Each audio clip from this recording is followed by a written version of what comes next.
Hello दोस्तों, कैसे हैं आप सब। आई होप कि बहुत अच्छे होंगे। मैं मंटू कुमार आप सबको स्वागत करता हूं अनीता जी के क्लासेज में। जैसा कि आप देख रहे हैं कि यूथ कंपटीशन टाइम्स का बुक लेकर के आए हैं, जो बीपीएससी एडीओ के लिए सबसे बेहतरीन बुक है। इसमें आपको paper first, second and third तीनों पेपर देखने को मिल जाते हैं। ठीक है, जिसमें आपको लगभग देखा जाए तो 30 सेट्स आपको मिल जाते हैं। आपको बारी बारी से हम इस बुक का 30 सेट करवाने वाले हैं। जैसा कि आज हम लोग जो सेट करेंगे वो सेट नंबर फर्स्ट करेंगे मैथमेटिक्स का। ठीक है दोस्तों, तो इस वीडियो के अंत तक बने रहिएगा। ठीक है, और यदि अगर आप इस चैनल पर नए हैं तो चैनल को सब्सक्राइब ज़रूर कर लीजिएगा। ठीक है, चलिए इसी के साथ हम लोग आगे बढ़ते हैं और मैथमेटिक्स का सेट नंबर 1 पे चलते हैं। तो आइए दोस्तों, अब हम लोग चलते हैं प्रैक्टिस सेट नंबर 1। ये मैथ का सेट है दोस्तों। ठीक है, और इसके बारी बारी से सारे सवाल का हम लोग सॉल्यूशन करते हैं। ठीक है, तो चलिए क्वेश्चन नंबर फर्स्ट की ओर चलते हैं। और पहला नंबर सवाल है आपका, वो आपके स्क्रीन पे दिख रहा होगा। ठीक है, तो सबसे पहले करना क्या है, आपको वीडियो को पॉज करना है और सॉल्यूशन करके और सही आंसर इसके कमेंट बॉक्स में ज़रूर दीजिएगा आप लोग। ठीक है, चलिए तो हम लोग स्टार्ट करते हैं। और पहला नंबर सवाल है कि किसी संख्या को एक भाजक से विभाजित करने पर 16 शेष बचता है। जब मूल संख्या के दोगुने को उसी भाजक से विभाजित किया जाता है तो 3 शेष बचता है। उस भाजक का मान ज्ञात कीजिए। दोस्तों कहना ये चाह रहा है, ठीक है, अगर हम मानते हैं कि मूल संख्या n है, कोई मूल संख्या है n है, ठीक है, और उसका भाजक मान लेते हैं कि d है। सिंपल सी बात है। तो n को डिवाइड किया जाता है किससे, d से। तो जो शेष बचता है वो शेष कितना बचता है दोस्तों, 16 बचता है। कोई दिक्कत, ठीक है। और जब यही n को दोगुना कर दिया जाता है, यानी n को कितना कर दिया जाता है, 2n कर दिया जाता है, तब जो शेषफल बचता है, और इसी भाजक से डिवाइड दिया जाता है, यानी d से ही डिवाइड दिया जाता है, तब जो शेषफल बचता है वो कितना बचता है, 3 बचता है। तब कहता है कि वो भाजक का मान क्या होना चाहिए, वो निकालने के लिए बोल रहा है दोस्तों। तो ध्यान दीजिएगा, ध्यान देने वाली बात ये है कि अगर देखें तो n बराबर क्या हो जाता है, हम ऐसा लिख सकते हैं k इंटू डी प्लस 16। इसका मतलब क्या है, k जो है वो क्या है, कोई पूर्णांक संख्या है। ठीक है, जबकि d को हमने क्या माना है, भाजक माना है।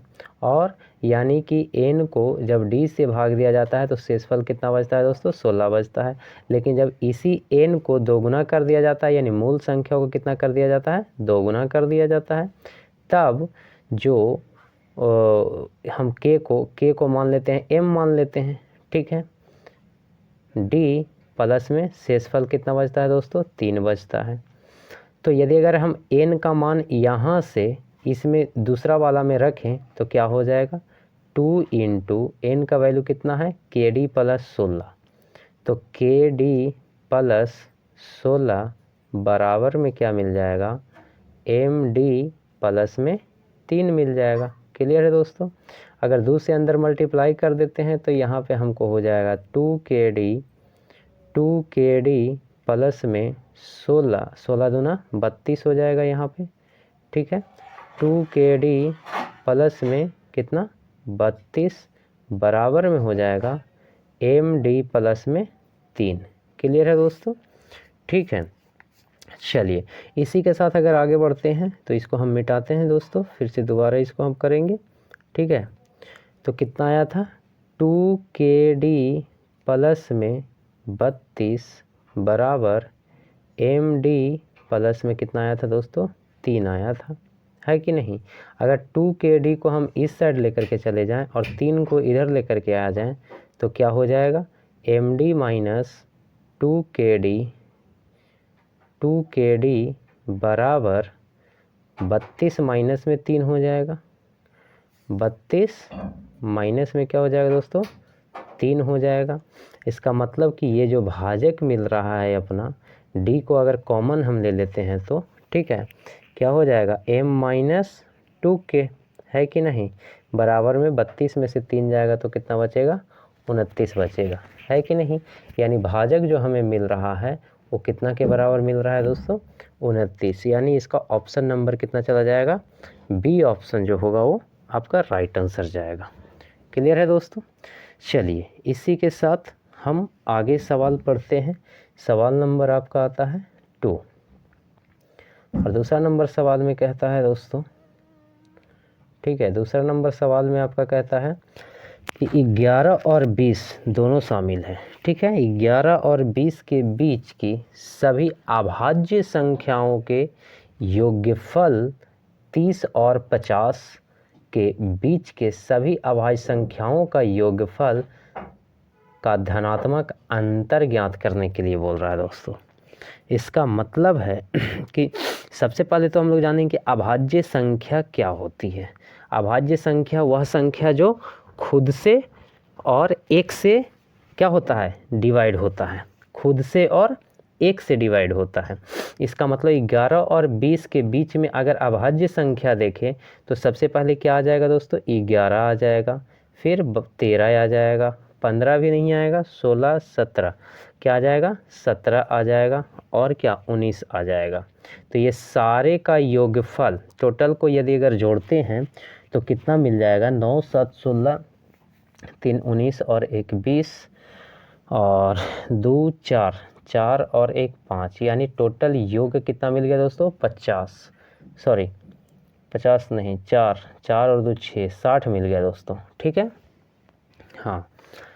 और कहता है कि 30 और 50 के बीच का अभाज्य संख्याओं का योग, तो 30 और 50 के बीच में अभाज्य संख्या क्या क्या मिल जाएगा, तो एक तो मिलेगा 31, 37, 41, 43 प्लस 47।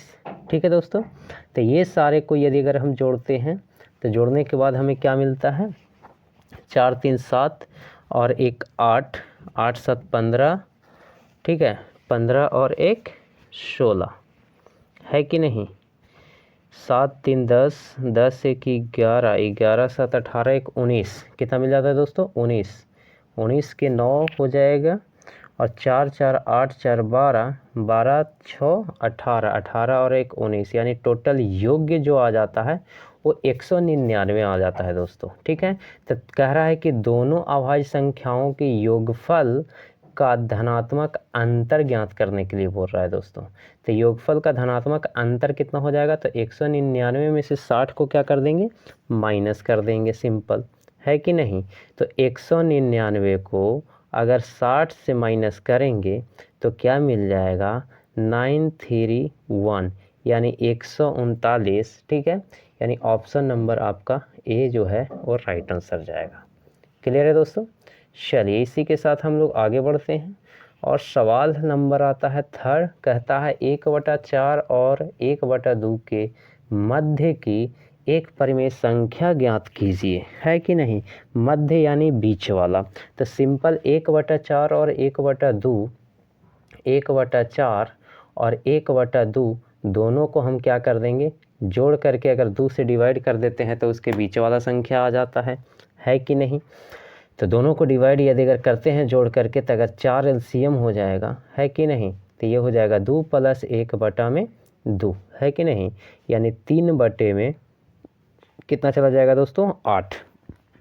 आपका राइट आंसर जो जाएगा वो कौन सा जाएगा, ऑप्शन नंबर सी इसका राइट आंसर होगा, 3/8। ठीक है दोस्तों। चलिए आगे हम लोग बढ़ते हैं, वो है क्वेश्चन नंबर 4 और 4 नंबर सवाल कहता है कि 8 के पावर 10 गुना 9 के पावर 7 गुना 7 के पावर 8 के गुणनफल में कुल अभाज्य गुणनखंड ज्ञात कीजिए। तो कुल अभाज्य गुणनखंड ज्ञात करने के लिए दोस्तों ध्यान दीजिएगा, सबसे पहले है क्या कि 8 के पावर 10 है, ठीक है, गुना में 9 के पावर 7 है, गुना में 7 के पावर 8 है कि नहीं। तो इसको क्या 8 के पावर जो 10 है, यानी 8 को क्या 2 के पावर 3 लिख सकते हैं, क्लियर है, और इसका पावर 10 हो गया, गुना में 9 के पावर 7 है, यानी 3 × 3 = 9, 3 के पावर 2 के पावर 7 लिख सकते हैं, ठीक है। और 7 के पावर 8 है तो 7 के पावर 8 एज इट इज छोड़ देंगे, ठीक है। यानी 2 के टोटल पावर कितना हो गया, तो 10 तिहाई 30, ठीक है। और 3 के पावर 7 दूना में 14 और 7 के पावर कितना है दोस्तों, 8 हो गया। क्लियर। अब सब के कह रहा है कि कुल अभाज्य गुणनखंड कितना होगा, ठीक है। तो अभाज्य गुणनखंड के लिए हम लोग क्या करते हैं, सारे के पावर को ऐड कर देते हैं सिंपली। तो 30 + 14 + 8 बराबर कितना हो जाएगा, तो 30 और 14 हो जाएगा 44, 44 और 8 52। यानी इसका जो राइट आंसर जाएगा वो कौन सा जाएगा, 52, ऑप्शन नंबर सी, ठीक है। चलिए इसी के साथ आगे हम लोग बढ़ते हैं, वो है क्वेश्चन नंबर 5। और 5वां नंबर क्वेश्चन कहता है आपको कि 2/3, 3/4 और 2/3, 3/4, 4/5 और 5/6 में से सबसे बड़ी और सबसे छोटी भिन्न का अंतर ज्ञात कीजिए। अब सोचिए दोस्तों कि सबसे बड़ी संख्या ढूंढना है और छोटी संख्या ढूंढना है और दोनों संख्याओं में से माइनस कर देना है, उसका अंतर पूछ रहा है दोस्तों। तो आप पता कैसे करेंगे कि कौन बड़ा है कौन छोटा है, तो सिंपल इसका तरीका है दोस्तों, ठीक है। सबसे पहले है 2/3, तो 2/3 को आप डिवाइड कीजिए, क्या मिलेगा आपको, तो ये आपको मिलेगा 0 कितना दिए 20, 6×3 = 18 यानी 0.6666 चलता चला जाएगा, है कि नहीं। फिर दूसरा आता है नंबर 3/4, दूसरा भिन्न कितना है 3/4, ठीक है। तो इसको यदि अगर डिवाइड करते हैं तो 0.7 चौके 28 और 7 चौके 28 और 4 पंचे 20 यानी 0.75 हो जाएगा।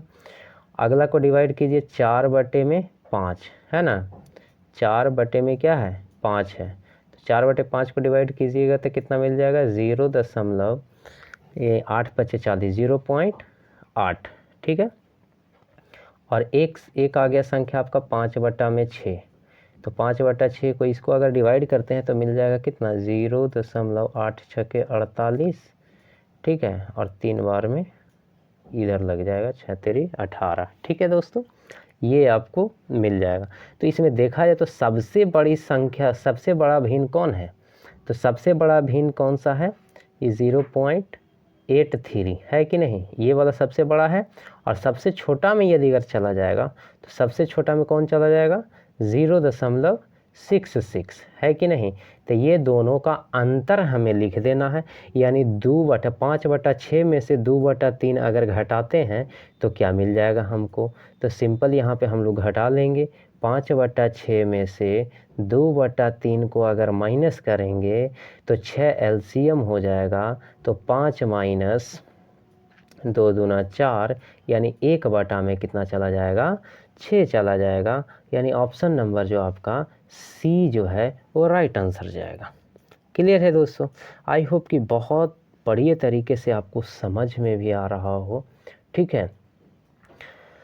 चलिए नेक्स्ट क्वेश्चन की ओर हम लोग बढ़ते हैं और वो है क्वेश्चन नंबर 6। कहता है निम्नलिखित में से कौन सा अवशान दशमलव है ना, अवशान दशमलव है, ये पता करना है दोस्तों। अवशान दशमलव का मतलब होता है शांत दशमलव है, ठीक है। तो जो टर्मिनेटिंग हो या रिपीटिंग हो, जो नंबर बार बार रिपीट करता हो या फिर पूरा कट जाता हो, वही जो होता है वो शांत होता है, यानी परिमेय संख्या जिसको हम लोग कहते हैं। और परिमेय संख्या हमेशा शांत होता है या फिर परिमेय संख्या जो होता है शांत होता है। कहने का मतलब कि टर्मिनेटिंग होता है या रिपीटिंग होता है, या तो कट जाए पूरा भाग लग जाए और नहीं तो फिर वही संख्या बार बार रिपीट करता रहे, ठीक है। तो देखिए तो इसमें आपको ढूंढना होगा, तो ऑप्शन नंबर ए में देखिए कि 12/72 है कि नहीं। तो 12/72 है, या फिर सिंपल ऐसा आप कीजिए कि अगर कोई संख्या ऊपर में रहे, कोई नंबर ऊपर में रहे और नीचे अगर 2 का पावर a और 5 के पावर b इस रूप में भी यदि अगर आपको मिल जाता है तो वह संख्या जो होगा वो अवशान दशमलव होगा, ठीक है दोस्तों। तो चलिए हम लोग देख लेते हैं, अगर वैसा है तो बारी बारी से सारे ऑप्शंस को चेक कर लेते हैं। तो देखिए एक है 12/72, तो हमें नीचे वाला को देखना है, ऊपर वाला से हमें उतना मतलब रखना नहीं। अगर 2 के पावर m और 5 के पावर n के रूप में अगर आ जाता है तब वो शांत दशमलव होगा, यानी अवशांत दशमलव होगा। ठीक है, तो देख लेते हैं हम लोग। तो 72 को यदि अगर हम लोग डिवाइड करते हैं, ठीक है, अगर एलसीएम लेते हैं, ठीक है, इसको तोड़ते हैं तो क्या क्या मिलेगा, 2 बार में मिल जाएगा 36, फिर 2 बार में मिल जाएगा 18, 2 बार में मिल जाएगा 9, और ये हो जाएगा 3 और 3, है कि नहीं। कहने का मतलब कि 2 के पावर 3 और 3 के पावर 2 यानी 9, 5 नहीं आ रहा है। ठीक है, तो सबसे पहले ये तो हमें मिलाना होगा दोस्तों। ठीक है, एक तो आया 2 के पावर 3 और एक आया कितना, 3 के पावर 2। इसका मतलब है कि अगर 12 में 2 के पावर 3 और 3 के पावर 2 हम करते हैं, तो अगर ये 3 गुना 3 2 बार में आ जाएगा तो 4 3 12, लेकिन फिर भी 2 और 5 में नहीं, 2 तो आ रहा है लेकिन 5 नहीं आ रहा है, तो ऑप्शन नंबर ए तो होगा नहीं। ठीक है, जब ऑप्शन नंबर ए नहीं होगा, बी को चेक कर लेते हैं। तो बी को चेक करते हैं तो 6 में ये भी नहीं कटेगा। यहाँ पे देखिए दोस्तों, ऑप्शन नंबर सी आपका राइट आंसर जा रहा है। अब कैसे जा रहा है वो आप ध्यान दीजिएगा। 9 में 72 है, तो 72 को हम कितना लिख सकते हैं, 2 के पावर 3 गुना 3 के पावर 2 यानी 9। तो 9 से 9 क्या हो जाएगा, कैंसिल हो जाएगा, तो बचेगा क्या, 1 में 2 के पावर 3 और 5 के पावर कुछ नहीं तो 0, है कि नहीं, जिसका वैल्यू 1 होता है। यानी इसका जो राइट आंसर जाएगा आपका ऑप्शन नंबर सी जाएगा। ठीक है, चलिए आगे हम लोग बढ़ते हैं वो क्वेश्चन नंबर 7 की तरफ में। और 7वां नंबर जो सवाल है वो आपका ये है, आपके स्क्रीन पे जो दिख रहा है। कहता है यदि 2/11 को -5/14 के व्युत्क्रम से गुना किया जाए तो इसका मान क्या होगा। सिंपल, व्युत्क्रम का मतलब होता है उल्टा। ठीक है, तो गुना करने तो आता ही है दोस्तों।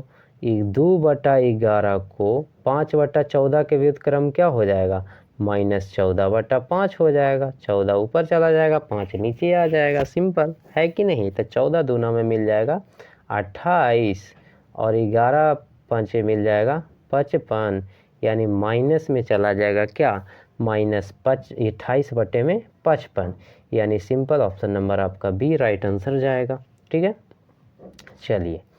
चलिए अब हम लोग क्वेश्चन नंबर 8 की तरफ में चलते हैं। और 8 नंबर क्वेश्चन है कि यदि 0.7/1 - 6 इज इक्वल्स टू 0.2 है तो सी का वैल्यू निकालने के लिए बोल रहा है दोस्तों। तो सी का वैल्यू हम लोग निकाल लेते हैं। ठीक है, इस क्वेश्चन में थोड़ा सा आप सुधार कीजिएगा। ये 0.2 जो है ना, ये माइनस में है दोस्तों, -0.2 है। ठीक है, तो हो जाएगा 0.7, अगर क्रॉस मल्टीप्लाई करें तो कितना हो जाएगा, -0.2 इंटू में 1 - 6c। ठीक है, तो 0.7 इज इक्वल्स टू, माइनस से अंदर मल्टीप्लाई करेंगे तो -0.2 हो जाएगा और माइनस माइनस प्लस हो जाएगा, 6 दूना 12 यानी 1.2c। ठीक है, तो ये माइनस वाला इधर आएगा वैल्यू, तो 0.7 और प्लस में हो जाएगा 0.2 इज इक्वल्स टू 1.2c, यानी 7 2 9 यानी 0.9 इज इक्वल्स टू 1.2c। ठीक है, इसका मतलब है कि c इज इक्वल्स टू 0.9/1.2। तो पॉइंट से पॉइंट कैंसिल करेगा, 3 3 9 4 3 12, 3 में कितना आ गया दोस्तों, 4। ठीक है, तो इसको डिवाइड करेंगे तो 0 पॉइंट में चला जाएगा, 7 चौके 28 और 2 बचेगा, 5 चौके 20, यानी 0.75।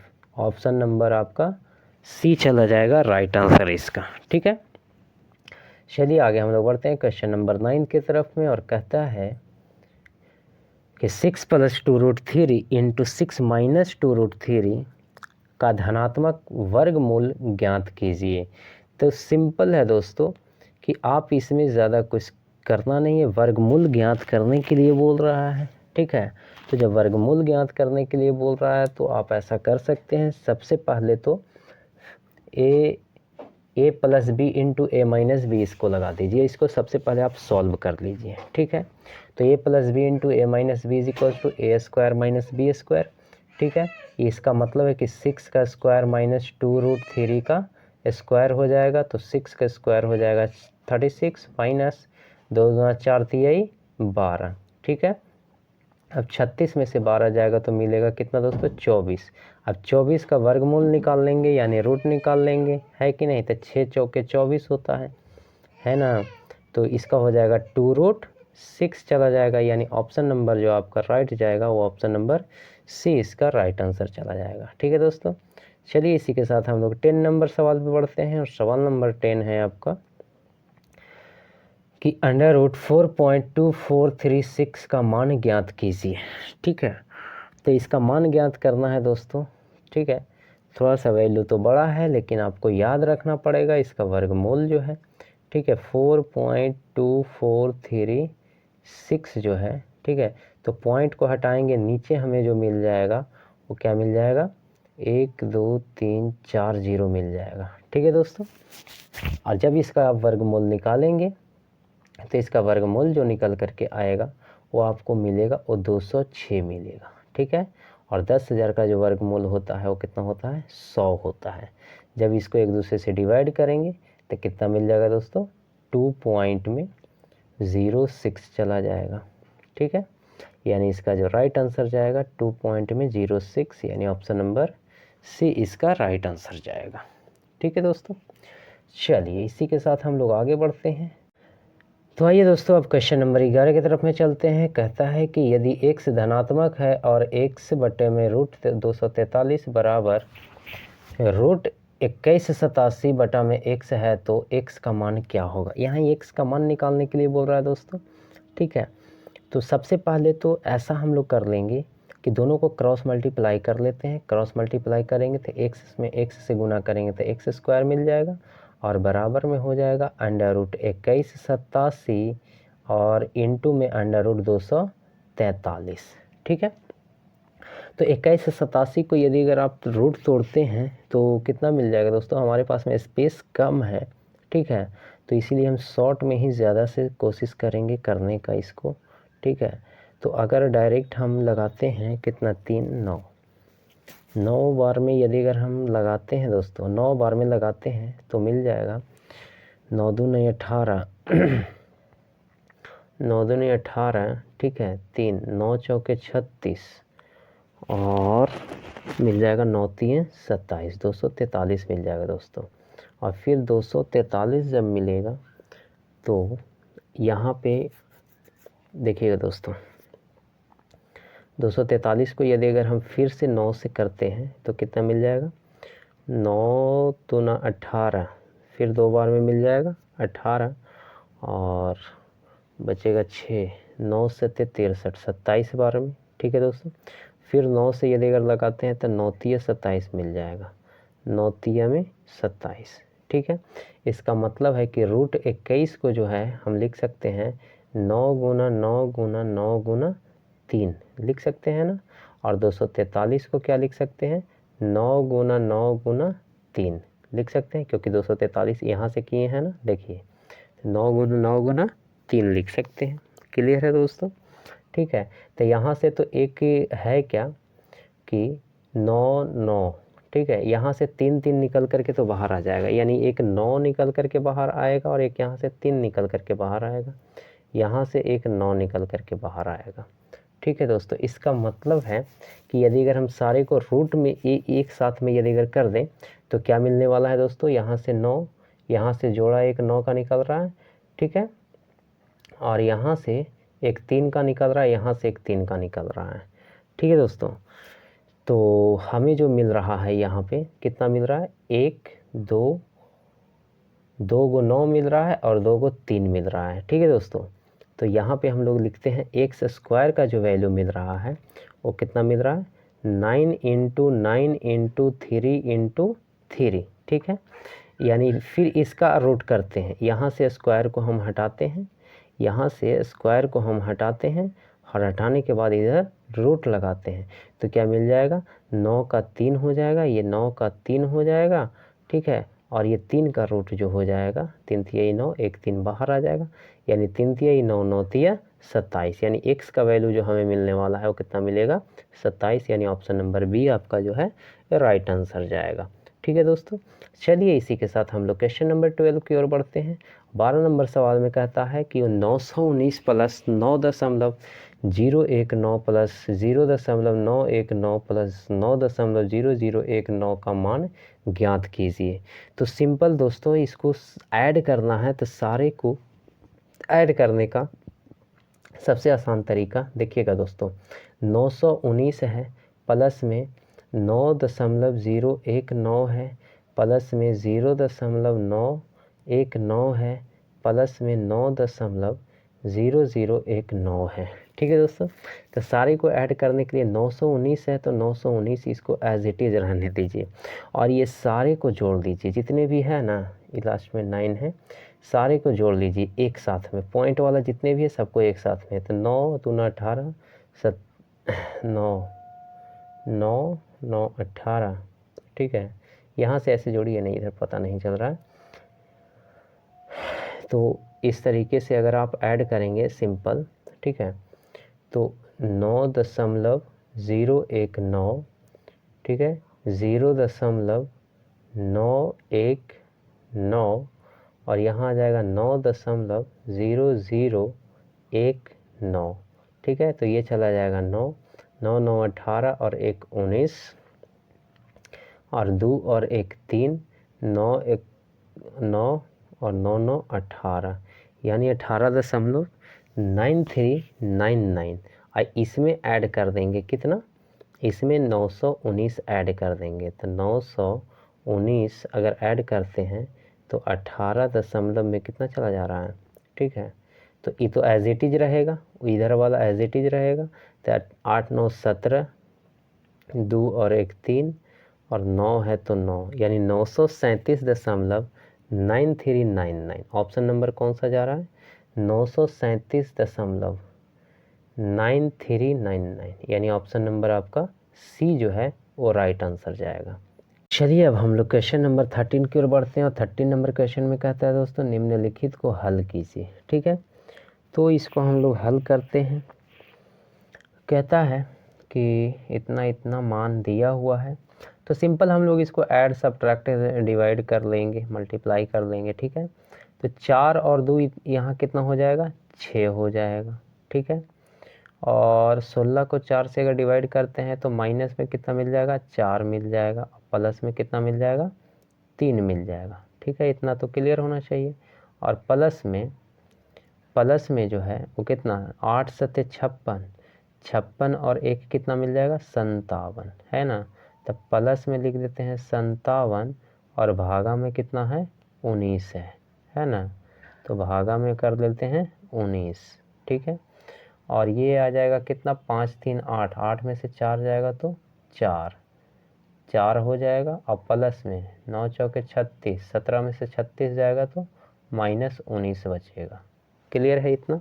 चलिए आगे हम लोग बढ़ते हैं, तो आगे कितना, 6 3 9, 9 में से 4 जाएगा तो कितना बचेगा दोस्तों, 5 बचेगा, प्लस में 19 या 57, 3 बार में कट जाएगा। ठीक है, और इनटू में जो बचेगा, 19 में से 4 जाएगा -15 बचेगा। ठीक है, तो सिंपल 15, 5 -15 तिया 45 बराबर कितना बचा, -40, है कि नहीं।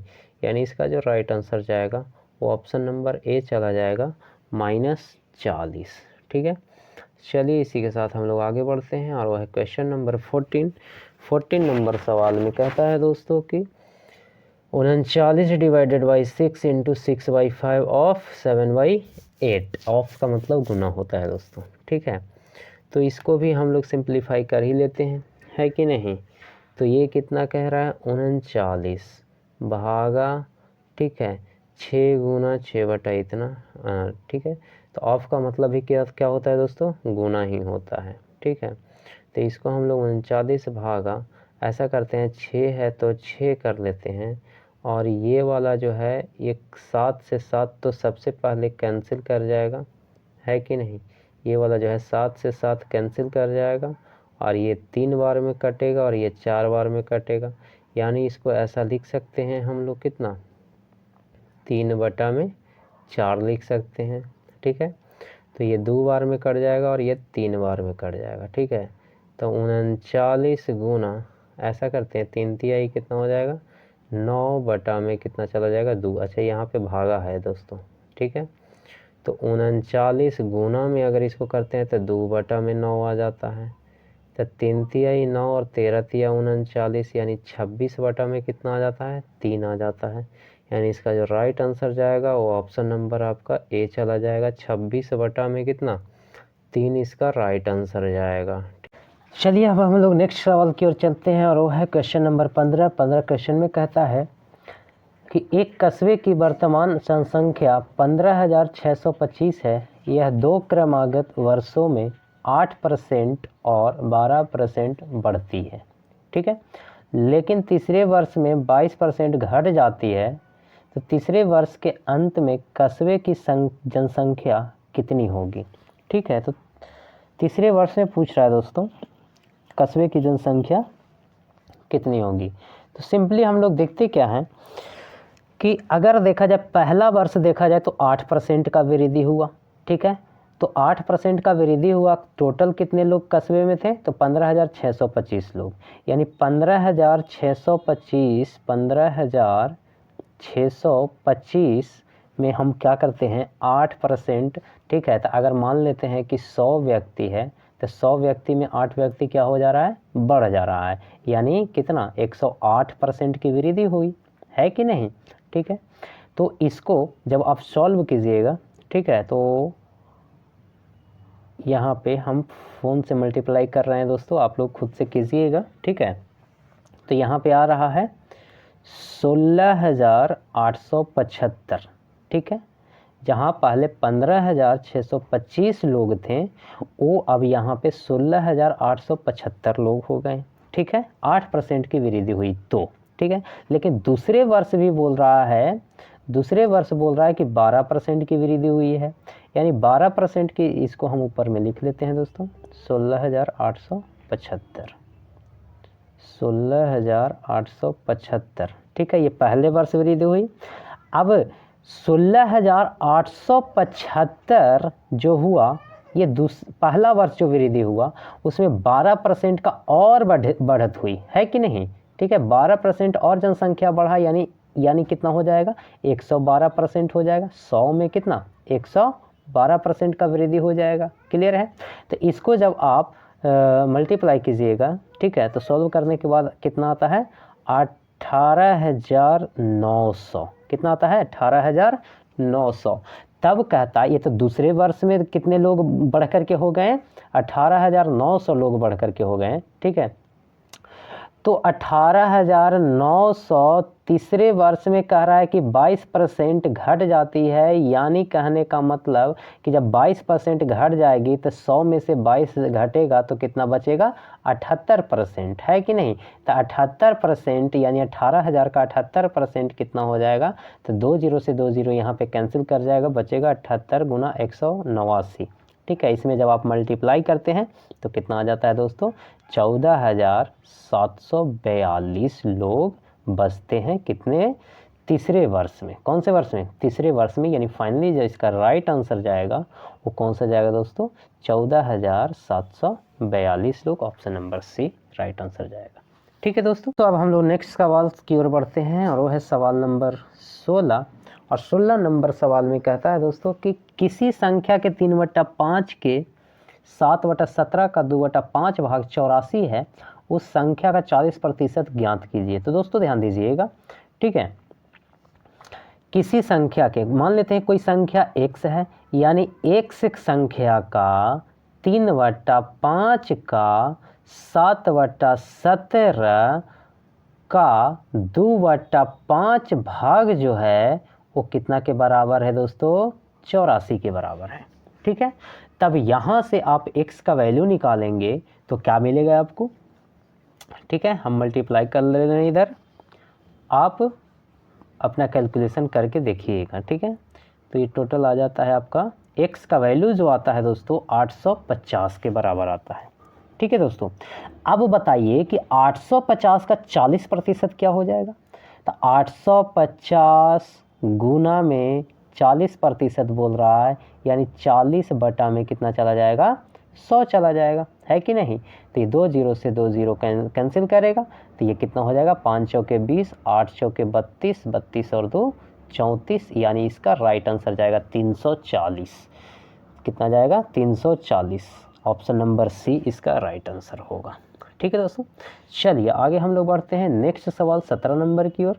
17 नंबर सवाल में कहता है एक संख्या में से 42 घटाने पर प्राप्त संख्या उस संख्या के 70% के बराबर होती है।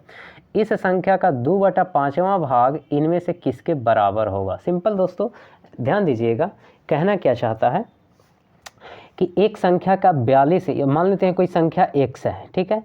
तो x संख्या में 42 घटाने पर वो जो आता है वह संख्या मतलब x जो माने हैं, यह संख्या किसके बराबर आता है, 70% के बराबर आता है। ठीक है, तो 70% कर दिए। इसका मतलब है कि x माइनस 42 बराबर हो जाएगा कितना, x गुना में 70% का कितना हो जाएगा वैल्यू, 7/10 चला जाएगा, यानी 70/100 जाएगा। तो 1 0 से 1 0 कैंसिल करके 7/10 आ जाएगा। क्लियर है दोस्तों। चलिए, तो ये वैल्यू जो आप सॉल्व करेंगे, सॉल्व करने के बाद जो आपको मिलेगा वो कितना मिलेगा, ये 7x/10 यानी x माइनस 7x/10 बराबर 42 लिख देंगे। क्लियर है दोस्तों। तो 10x माइनस 7x यानी कितना बचेगा, 3x। 3x/10 is equals to 42। Clear है।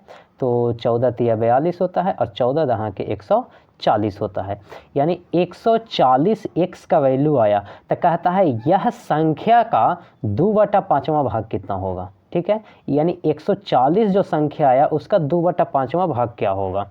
ठीक है, तो 140 गुना में हम क्या कर देंगे, 2/5। ठीक है, तो ये 5 से अगर कैंसिल करते हैं तो कितने बार में कैंसिल हो जाएगा, 5 दूना में 10 चला जाएगा और 5 चौके में 20 चला जाएगा। 24 दूना कितना हो जाएगा, सॉरी 5 चौके कितना हो जाएगा, 5 40, 8 पंचे 40 होगा। ठीक है, 28 बार में कैंसिल हो जाएगा। तो 28 दूना कितना हो जाएगा, 56। किसके बराबर हो जाएगा, 56 के बराबर हो जाएगा। क्लियर है दोस्तों, यानी इसका राइट आंसर हो जाएगा ऑप्शन नंबर सी, इसका राइट आंसर होगा। ठीक है, चलिए आइए दोस्तों, अब हम लोग 18 नंबर सवाल की ओर चलते हैं। और वो सवाल कहता है कि एक वस्तु की बिक्री पर आरंभिक प्रतिशत 74% था। ठीक है, यदि वस्तु का क्रय मूल्य 50% बढ़ जाता है लेकिन विक्रय मूल्य वही रहता है तो नया प्रतिशत लाभ ज्ञात कीजिए। दोस्तों ध्यान दीजिएगा, अगर कोई प्रोडक्ट को, कोई वस्तु को अगर मानते हैं कि 100 रुपया में ख़रीदा, सीपी कितना हो गया, 100 रुपया। अगर 100 रुपये में ख़रीदा तो वो जो बेचेगा वो कितना में बेचेगा, 74% बढ़ा करके बेचेगा, यानी 174 रुपये में बेचेगा दोस्तों। ठीक है, यानी इसका विक्रय मूल्य जो हो जाएगा, एसपी जो हो जाएगा, वो कितना हो जाएगा, 174 रुपया हो जाएगा। लेकिन फिर बाद में क्या कह रहा है कि अगर जो वस्तु 100 रुपया में लेकर के आया था वो अब क्या हुआ है कि वो 50% बढ़ा करके वो खरीद रहा है। इसका मतलब है कि उसका नया सीपी जो है, जो वस्तु को पहले 100 रुपया में ख़रीदा था वो अब जो ख़रीदा है वो कितना में ख़रीदा है, 50% बढ़ा करके, यानी 150 में। लेकिन विक्रय मूल्य वही रहता है, यानी जो बेच रहा है वो 74% बढ़ा करके ही बेच रहा है, यानी 174 में ही बेच रहा है। ठीक है, इसका मतलब है कि एसपी जो है पहले वाला ही है, यानी 174 ही है। क्लियर है। तब कहता है कि इसका लाभ प्रतिशत ज्ञात कीजिए। तो देखिए, तो अभी भी कितना लाभ जा रहा है दोस्तों, 150 रुपये के सामान को 174 में बेच रहा है, यानी 24 रुपये का लाभ जा रहा है ना, है कि नहीं। तो 24 रुपया का लाभ प्रतिशत निकाल दीजिए। तो 24 रुपया का लाभ प्रतिशत कितना हो जाएगा दोस्तों, वो ध्यान दीजिएगा। तो 24 बटा में 24 रुपया किस पर लाभ मिला, 150 रुपया पर। 24 बटा में कितना, 150, और गुना में कितना चला जाएगा दोस्तों, 100 चला जाएगा। क्लियर है। लाभ प्रतिशत निकालने का फॉर्मूला आप जानते हैं, लाभ प्रतिशत बराबर कितना, लाभ बटा में क्या, सीपी। ठीक है, इनटू में 100 होता है। क्लियर है। तो 1 0 से 1 0 कैंसिल कर जाएगा और ये 5 दूना में 10 जाएगा, 5 तिहाई 15, 8 तिहाई 24। ठीक है, तो 8 दूना 16 कितना हो जाएगा दोस्तों, यानी इसको कितना लाभ मिलेगा दोस्तों, तो ऑप्शन नंबर बी 16% इसको लाभ मिलेगा। क्लियर है। चलिए नेक्स्ट सवाल की ओर बढ़ते हैं और वो है सवाल नंबर आपका 19। यदि एक वस्तु को 13% हानि और 14% लाभ पर बेचा जाता है, 13% हानि और 14% लाभ पर बेचा जाता है, तो दोनों मूल्यों के बीच का अंतर 162 प्राप्त होता है, तो वस्तु का क्रय मूल्य क्या होगा। दोस्तों वस्तु का क्रय मूल्य ध्यान दीजिएगा। देखिए, मान लेते हैं कि वो वस्तु का जो दाम था, ठीक है, वो 100 रुपया था। उस वस्तु का प्राइस कितना मान लिए, 100 रुपया था। तो 100 रुपया को, ठीक है, वो क्या किया कि 14% लाभ पर और 13% हानि पर खरीदता है। 14% लाभ बोले तो 100 रुपया में 100 रुपये में 14 रुपया क्या हो जाएगा, बढ़ जाएगा, है कि नहीं। और माइनस कर देंगे, क्योंकि अंतर पूछ रहा है ना, माइनस कर देंगे वही वाला वस्तु को, यानी 100 रुपया में जो खरीदा था उसी को 13% हानि पर खरीदा, यानी कितना हो जाएगा 13%, तो 100 में से 13 जाएगा तो 87/100 बराबर, दोनों के अंतर कितना बताया 162, यानी कितना कर देंगे 162। ठीक है दोस्तों, चलिए तो यहाँ पे हम क्या करते हैं कि 100/100 इसमें से हम कॉमन ले लेते हैं, तो सॉल्व करना आसान हो जाएगा। 114 माइनस में कितना बचेगा दोस्तों 87 बराबर में कितना 162, यानी 100 में 100 बराबर इंटू 114 में से 87 जाएगा दोस्तों, तो कितना बचेगा 27 बचेगा, है कि नहीं। 114 में से 87 जाएगा तो 27 बराबर में कितना हो जाएगा 162। क्लियर, ठीक है। तो अब इसको जब आप मल्टीप्लाई करेंगे तो 100 ऊपर चला जाएगा, यानी x का वैल्यू जो होगा, x का जो वैल्यू होगा वो कितना 162 गुना में 100 और बटा में 27 के बराबर चला जाएगा। तो इसको आप मल्टीप्लाई करके डिवाइड कर लीजिए दोस्तों, तो 27 से, ठीक है, ये वाला कटेगा तो 6 बार में कट जाएगा, है कि नहीं। तो x बराबर कितना हो जाएगा 100 यानी 600। क्लियर है, यानी उस वस्तु का जो क्रय मूल्य होगा वो कितना होगा दोस्तों 600 रुपीज़ होगा, यानी इसका राइट आंसर जो जाएगा ऑप्शन नंबर सी इसका राइट आंसर होगा। ठीक, आइए दोस्तों अब हम लोग नेक्स्ट सवाल की ओर बढ़ते हैं, और वो है क्वेश्चन नंबर 20। कहता है जब x वस्तुओं का क्रय मूल्य y वस्तुओं के विक्रय मूल्य के बराबर हो तो 25% लाभ होता है, तो x अनुपात y का अनुपात ज्ञात कीजिए। ठीक है, x और y का अनुपात पूछ रहा है दोस्तों, यानी सिंपल सी बात है कि अगर x वस्तु का CP, ध्यान दीजिएगा, x वस्तु का CP, ठीक है, y वस्तु के SP के क्या है बराबर है। ठीक है, यानी x वस्तु का क्रय मूल्य y वस्तु के विक्रय मूल्य के क्या है दोस्तों बराबर है। ठीक है, तब कहता है कि x और y का अनुपात ज्ञात करने के लिए। ठीक है, तो यहाँ से ऐसा हम लिख सकते हैं x/y बराबर क्या हो जाएगा SP बटा में CP चला जाएगा, कोई दिक्कत, यानी x बटा में y बराबर, ठीक है, ध्यान दीजिएगा, कहता है 25% लाभ होता है किस पर, अगर कोई सामान हम 100 रुपया, कोई सामान 100 रुपया है, ठीक है, 100 रुपया उसका प्राइस है, तो उसको हम अगर 125 रुपया में बेचते हैं, यानी 25% के लाभ पर बेचते हैं, तब इसका अनुपात कितना चला जाएगा, तब 25 चौके 100 और 25 बचे 125, यानी x/y बराबर 5/4, यानी 5:4 के बराबर होगा दोस्तों, यानी ऑप्शन नंबर आपका बी जो है वो राइट आंसर चला जाएगा। तो आइए दोस्तों अब हम लोग क्वेश्चन नंबर 21 देखते हैं। कहता है कि 10%, 15% और 20% की क्रमिक छूटों के तुल्य एकल छूट ज्ञात कीजिए।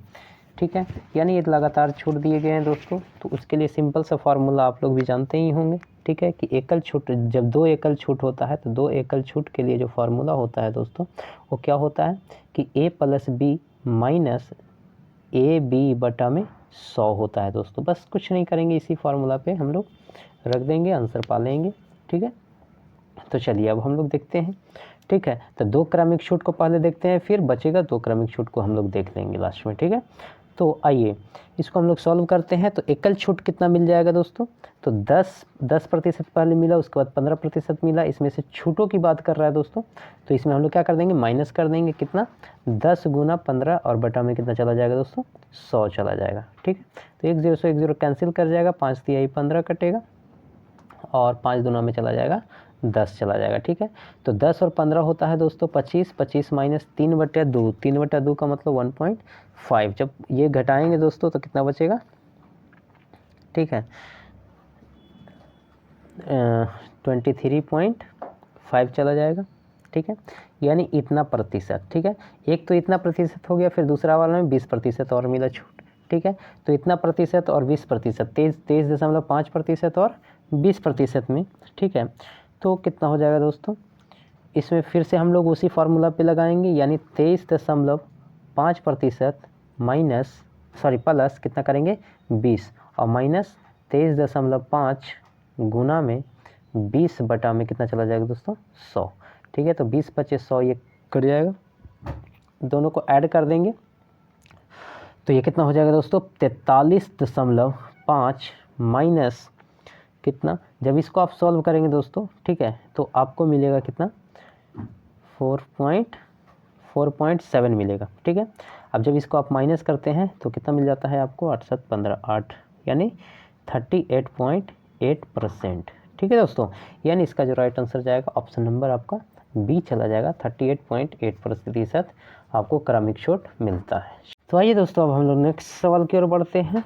22 नंबर सवाल कहता है, दो संख्याओं का अनुपात 3:2 है। यदि पहली और दूसरी संख्या से क्रमशः 8 और 6 घटाया जाता है तो यह अनुपात 8:5 हो जाता है, तो संख्याएं ज्ञात कीजिए।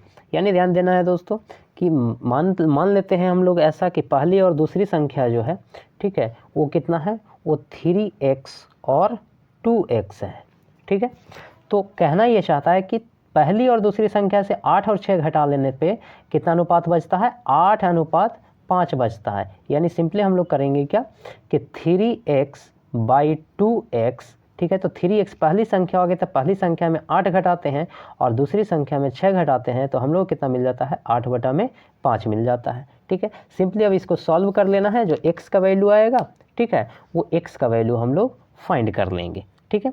तो इसको जब आप क्रॉस मल्टीप्लाई करते हैं तो हो जाता है कितना 5 तिहाई 15, 8 × 5 = 40 बराबर में 8 दूना 16x माइनस में 8 × 6 = 48 है कि नहीं। यानी 15, अगर 15x उधर लेकर के जाते हैं तो x बराबर में चला जाता है कितना, 40 में से 48 में से 40 जाएगा तो कितना बचेगा 8 बचेगा दोस्तों, ठीक है। यानी x का वैल्यू जो है वो कितना आ जाता है 8 आ जाता है।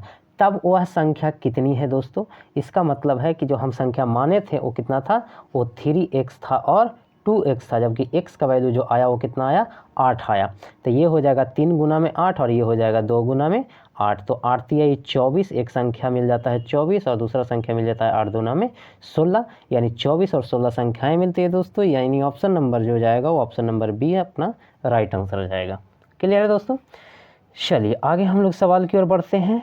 सवाल नंबर 23 कहता है दोस्तों कि ए और बी के वेतनों का अनुपात 3:4 है।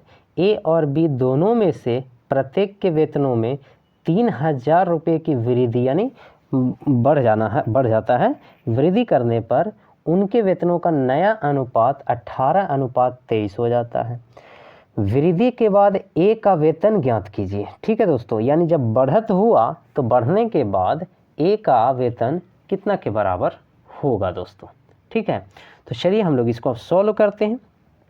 तो आ जाता है, जिसे हम मान लेते हैं कि ए और बी के वेतनों का अनुपात जो है वो कितना है, वो 3x है और 4x है। ए और बी के वेतनों का अनुपात कितना है दोस्तों, 3x और 4x, जबकि 3x बटा में 4x, सवाल क्या बोला दोस्तों कि 3000, दोनों के वेतनों में 3-3000 का वृद्धि जब करते हैं, ठीक है, यानी 3000 प्लस इसमें करते हैं और 3000 प्लस दूसरी वेतन में करते हैं, तब जो हमें अनुपात मिलता है वो 18:23 मिलता है दोस्तों।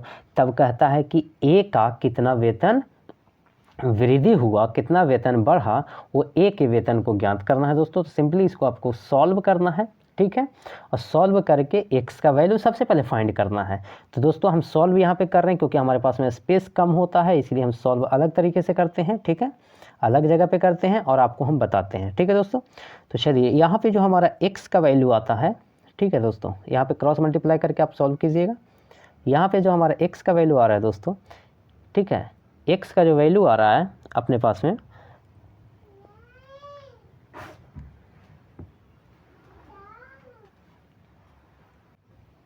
मेरे एक्स का वैल्यू आता है दोस्तों वो 5000 आया है, ठीक है, ठीक है। तो कहता है कि ए की वेतन में कितना वृद्धि हुआ। तो ए का वेतन हम लोग कितना माने थे दोस्तों, 3x माने थे, यानी क्या कर देंगे हम लोग, तो 3 इंटू एक्स का वैल्यू कितना आया दोस्तों 5000, यानी 5 3 आई 15000, है कि नहीं।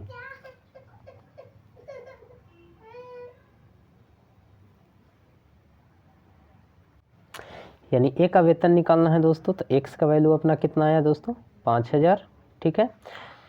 तो ए को हमने कितना माना था 3x माना था, ठीक है। तो वेतन वृद्धि के बाद पूछ रहा है ए का वेतन, तो 3x प्लस में बढ़ा था कितना वेतन दोस्तों 3000, ठीक है, 3000 बढ़ा, ठीक है। तो यानी 3 इंटू 5000 प्लस कितना हो जाएगा 3000 हो जाएगा, 5 3 15, 15 3 18, यानी कितना वृद्धि होगा ए के वेतन में, तो 18000 वेतन वृद्धि होगा। ऑप्शन नंबर सी इसका राइट आंसर जाएगा, ठीक है। चलिए आगे हम लोग नेक्स्ट सवाल की ओर बढ़ते हैं, और सवाल कहता है कि एक थैली में 2 रुपया, 5 रुपया और 10 रुपया के सिक्के इतना इतना इतना के अनुपात में है, जिनका कुल मूल्य 1250 है। थैली में 5 रुपये के सिक्कों की संख्या कितनी होगी।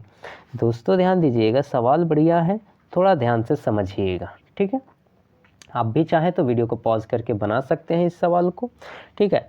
तो मान लेते हैं कि 2 रुपया, 5 रुपया और 10 रुपया का जो सिक्का है उसका अनुपात इतना है, यानी उसको संख्या जो हम मान लेते हैं दोस्तों, ठीक है, कि 2 रुपया का जो सिक्का है वो 5x के बराबर है, 5 रुपया का जो सिक्का है वो 7x के बराबर है, और 10 रुपया का जो सिक्का है वो 8x के बराबर है दोस्तों, ठीक है।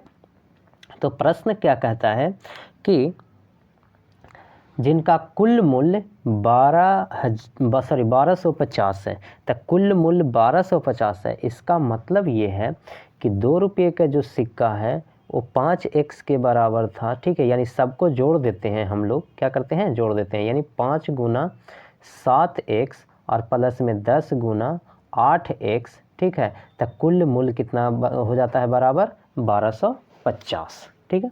तो ये हो गया 5 दूना 10, 7 5 35 और 8 दहा के 80, ठीक है। तो 10 80 90 और 90 और 35 आपका चला जाता है 125, ठीक है दोस्तों। यानी 125 x बराबर 1200 कितना मिल जाएगा 50 मिल जाएगा, यानी x बराबर जो आपको मिल जाता है वो कितना मिल जाता है 10 मिल जाता है।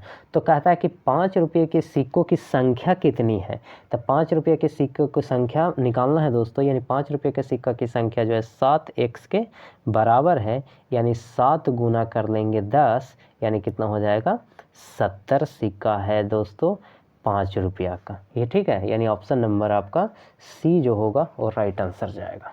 चलिए आगे हम लोग बढ़ते हैं। सवाल नंबर 25 कहता है दोस्तों कि 48,750 की धनराशि पर 16% वार्षिक दर पर किसी गैर अधिवर्ष के 73 दिन का साधारण ब्याज ज्ञात कीजिए। तो साधारण ब्याज निकालने के लिए बोल रहा है दोस्तों, तो सिंपल ध्यान दीजिएगा, जिसमें हमको बता दिया है, ठीक है, प्रिंसिपल कितना बता दिया है दोस्तों, मूलधन जो है वो 48,750 बता दिया है, और इसका रेट जो बताया है दर वो 16% बताया है दोस्तों, है कि नहीं। तो समय हमको कितना दिया है दोस्तों 73 दिन दिया है, यानी 73 दिन को अगर वर्ष में हम चेंज करते हैं, ठीक है, तो 73 दिन को वर्ष में अगर चेंज करते हैं दोस्तों तो टाइम जो हो जाएगा, ठीक है, 73 दिन यानी कितना हो जाएगा, यानी 1/5 वर्ष हो जाएगा, ठीक है दोस्तों, ठीक है। कह रहा है नॉन लीप ईयर कह रहा है, ठीक है, तो कितना चला जाएगा 1/5 दिन चला जाएगा, है कि नहीं। ठीक है दोस्तों, कैसे 1/5 वर्ष जाएगा, यानी 73 में आप क्या कीजिएगा 365 से डिवाइड कर दीजिएगा। ठीक है, 365 से डिवाइड कर दीजिएगा, तो यानी 5 बार में ये कट जाएगा। ठीक है, तो दिन से वर्ष में चेंज करने के लिए हमें 365 से डिवाइड करना पड़ता है। ठीक है दोस्तों, चलिए आई होप कि आपको समझ में आ गया होगा। तब कहता है कि साधारण ब्याज निकालिए। तो साधारण ब्याज के लिए हम लोग फार्मूला जानते हैं दोस्तों।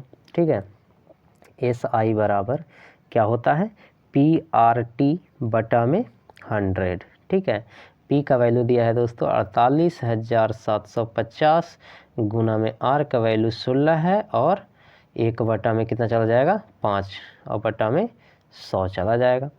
ठीक है दोस्तों, चलिए तो हम लोग इसको सॉल्व कर लेते हैं। ठीक है, 1 0 से 1 0 कैंसिल कर जाएगा जब आप सॉल्व करते हैं। ठीक है, तो आपका जो वैल्यू आता है, ठीक है, इसको अगर कैंसिल करते हैं तो 9 पंजे 45 हो जाएगा,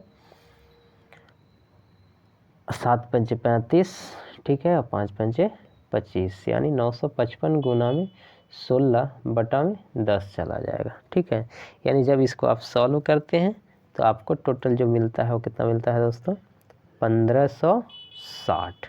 क्लियर है दोस्तों, यानी इसका जो राइट आंसर जाएगा साधारण ब्याज कितना हो जाएगा 1560 रुपीज़। क्लियर है दोस्तों, चलिए आगे हम लोग बढ़ते हैं सवाल नंबर 26 की ओर।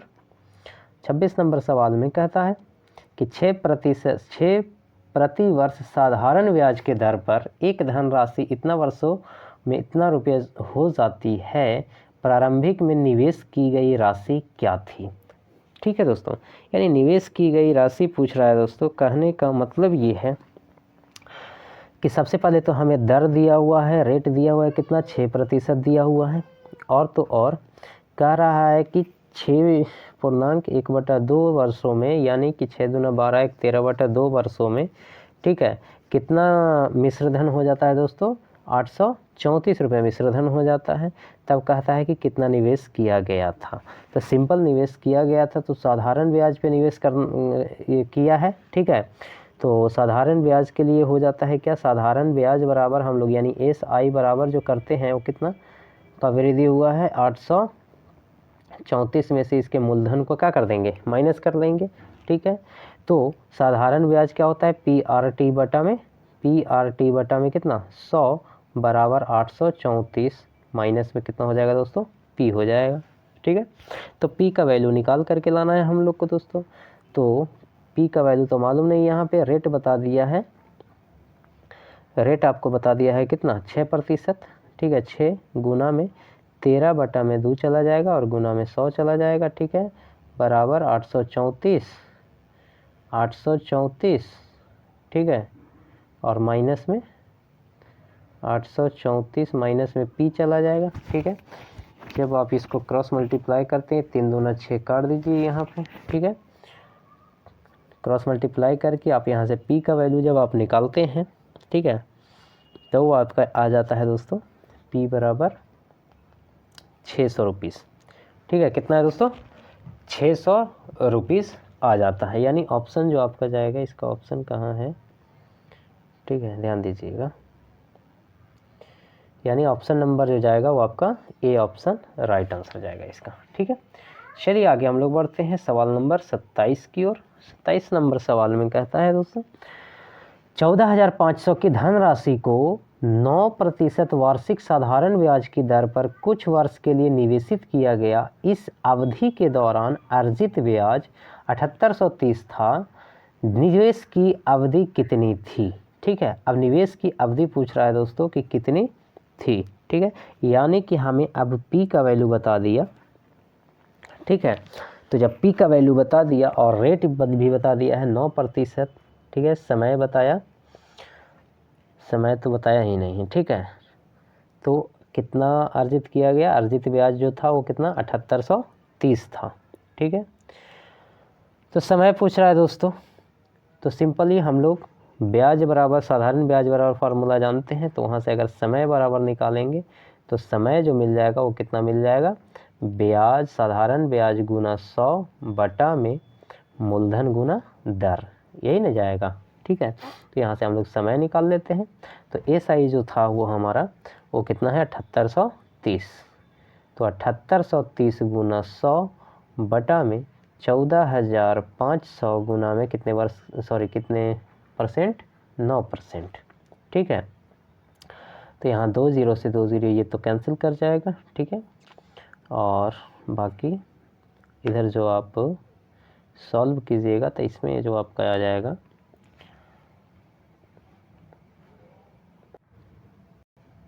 तो ये जो आ जाएगा 9 से अगर ये काटते हैं तो 9 अट्ठे में 72 और 9 सत्ते 63, 870 बटा में 145 जाएगा, है कि नहीं। 870 बटा में 45, 145। ठीक है, तो इसको यदि अगर आप सॉल्व करते हैं यानी ये जो है आपको 6 बार में कैंसिल कर जाएगा, यानी समय कितना लगा दोस्तों, 6 वर्ष। यानी इतना का धन राशि को इतना होने में कितना समय लग गया, 6 वर्ष समय लग गया। यानी ऑप्शन नंबर आपका सी जो है वो राइट आंसर जाएगा। मानते हैं दोस्तों कि इसका जो चक्रवृद्धि ब्याज है ना वो ए है। ठीक है, तो पहले बार में जो निवेश किया गया, ठीक है, जो पहली धनराशि निवेश की गई 2 वर्ष के लिए, उसको मानते हैं हम कि A1, और जो दूसरी बार में निवेश की गई होती तो इतना अगर अधिक प्रॉफिट होता, इसका मतलब है उसको हम मान लेते हैं A2। ठीक है, तो सिंपल कि वो 4 किस्त वाला जो है उसमें हमको ज़्यादा प्रॉफिट आ रहा है एज़ कम्पेयर टू इसके पहले वाले, है कि नहीं। इसका मतलब हम क्या करते हैं कि अगर हम A2 में से यानी अर्धवार्षिक चक्रवृद्धि ब्याज वाला में से क्या करते हैं कि वार्षिक चक्रवृद्धि ब्याज वाला माइनस कर देते हैं। ठीक है, अर्ध चक्रवृद्धि ब्याज वाला में से हम वार्षिक चक्रवृद्धि ब्याज वाला क्या करते हैं, अमाउंट को माइनस कर देते हैं। तब जो हमें प्रॉफिट जो दिखता है, ठीक है, वो कितना 4544 रुपये का प्रॉफिट दिखता है दोस्तों, है कि नहीं। तो अब सिंपली हम क्या करते हैं, इसको फार्मूले पे ही बेस्ड, ठीक है, कर देते हैं और सॉल्व करते हैं हम लोग। तो फार्मूला जो होता है वो P × 1 + R बटा में 100 के पावर कितना होता है T, है कि नहीं। तो इसके लिए T2 हो जाएगा और R जो हो जाएगा रेट R2 हो जाएगा, मान लेते हैं। ठीक है, माइनस हम करते हैं P × 1 + R1 बटा में 100 के पावर T1, है कि नहीं, बराबर में कितना मिलेगा दोस्तों 4544 रुपया। क्लियर है। तो अब करना क्या है, वैल्यू रखना है और आंसर पाना है। ठीक है, तो P का जो वैल्यू था वही P का वैल्यू हमें निकालना है कि कितना धनराशि निवेश किया गया था। ठीक है, तो P जो है वो हमें नहीं पता है, तो 1 + कितना प्रतिशत वार्षिक ब्याज रहा दोस्तों। ठीक है, तो सेकंड वाला में जो था वो कितना था 20%, है कि नहीं। 20% बटा में कितना चला जाएगा 100, और T का वैल्यू जो है वो वार्षिक 2 वर्ष के लिए निवेश किया गया था दोस्तों। तो अर्धवार्षिक चक्रवृद्धि ब्याज पर जाता था, कितना किस्त जाता 4 जाता, है कि नहीं। यानी इसका पावर कितना हो जाएगा 4 हो जाएगा, और माइनस में P × 1 बटा इसके लिए पहले कितना पे निवेश किया गया था दोस्तों, तो 40% ब्याज वार्षिक ब्याज पर निवेश किया गया था, बटा में कितना 100, और इसका पावर कितना चला जाएगा 2 वर्ष के लिए निवेश किया गया था, बराबर में कितना 4445 चला जाएगा, है कि नहीं। ठीक है, चलिए इतना काम तो कर दिए दोस्तों। अब काम रह गई आपका कि सॉल्व कीजिए इसको। ठीक है, तो जब आप सॉल्व करेंगे तो सॉल्व करने के बाद जो P का वैल्यू मिलेगा दोस्तों, ठीक है, क्योंकि हम यहाँ पे सॉल्व ऑलरेडी कर रहे हैं, है ना। ठीक है, यानी यहाँ पे जो आपको P का वैल्यू मिल रहा है दोस्तों, ठीक है, वो कितना मिल रहा है, वो 40,000 रुपीज़। ठीक है, यानी यहाँ पे हमारा जो धनराशि निवेश की गई थी वो कितना की गई थी 40,000 रुपीज़ की गई थी। यानी ऑप्शन नंबर जो जाएगा आपका बी ऑप्शन इसका राइट आंसर जाएगा। ठीक है, चलिए इसी के साथ हम लोग नेक्स्ट सवाल की ओर बढ़ते हैं। वो है सवाल नंबर 29 नंबर सवाल में कहता है दोस्तों 8% प्रति वर्ष की दर से 1 वर्ष 6 महीने के लिए 15,625 पर चक्रवृद्धि ब्याज क्या होगा जब चक्रवृद्धि ब्याज अर्धवार्षिक रूप से संयोजित किया जाता है 1 वर्ष 6 महीने के लिए। ठीक है, तो 1 वर्ष 6 महीने के लिए, तो इसका जो समय चला जाएगा वो कितना चला जाएगा दोस्तों,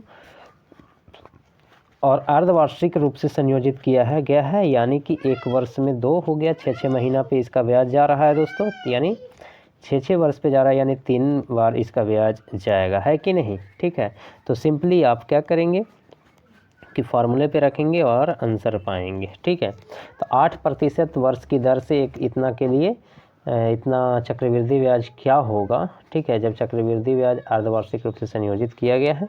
ठीक है, तो चक्रवृद्धि ब्याज बराबर जो हो जाएगा, यानी अमाउंट बराबर जो हो जाएगा वो क्या हो जाएगा, P × 1 प्लस में R बटा में 100 के पावर कितना चला जाएगा, 3 चला जाएगा, क्योंकि समय जो है ब्याज दिया जा रहा है वो कितने 6 महीना पे ब्याज दिया जा रहा है दोस्तों, 6 महीना पे संयोजित किया गया है। ठीक है, अर्धवार्षिक है ना, इसीलिए आधा वर्ष पे दिया जा रहा है। ठीक है, तो 1 वर्ष 6 महीना में 3 ब्याज जाएगा। ठीक है, इसका मतलब है, और माइनस में हम लोग कितना कर लेंगे, 15,625 माइनस कर लेंगे, तो जो अमाउंट रहेगा वो निकल करके आ जाएगा, है कि नहीं। तब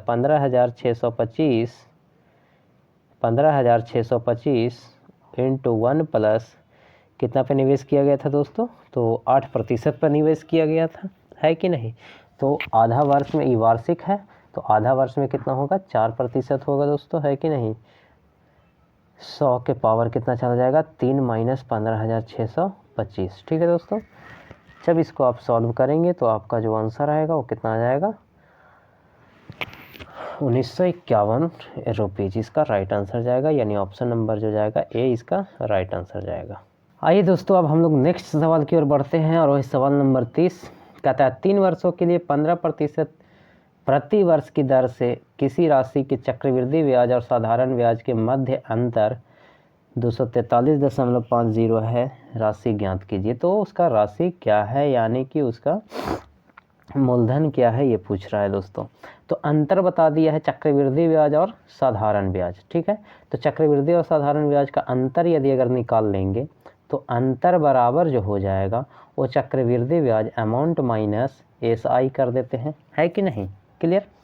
तो फार्मूला हम लोग जानते हैं दोस्तों, क्या होता है चक्रवृद्धि ब्याज के लिए, P × 1 प्लस R बटा में 100 के पावर कितना हो जाएगा, 3, है ना।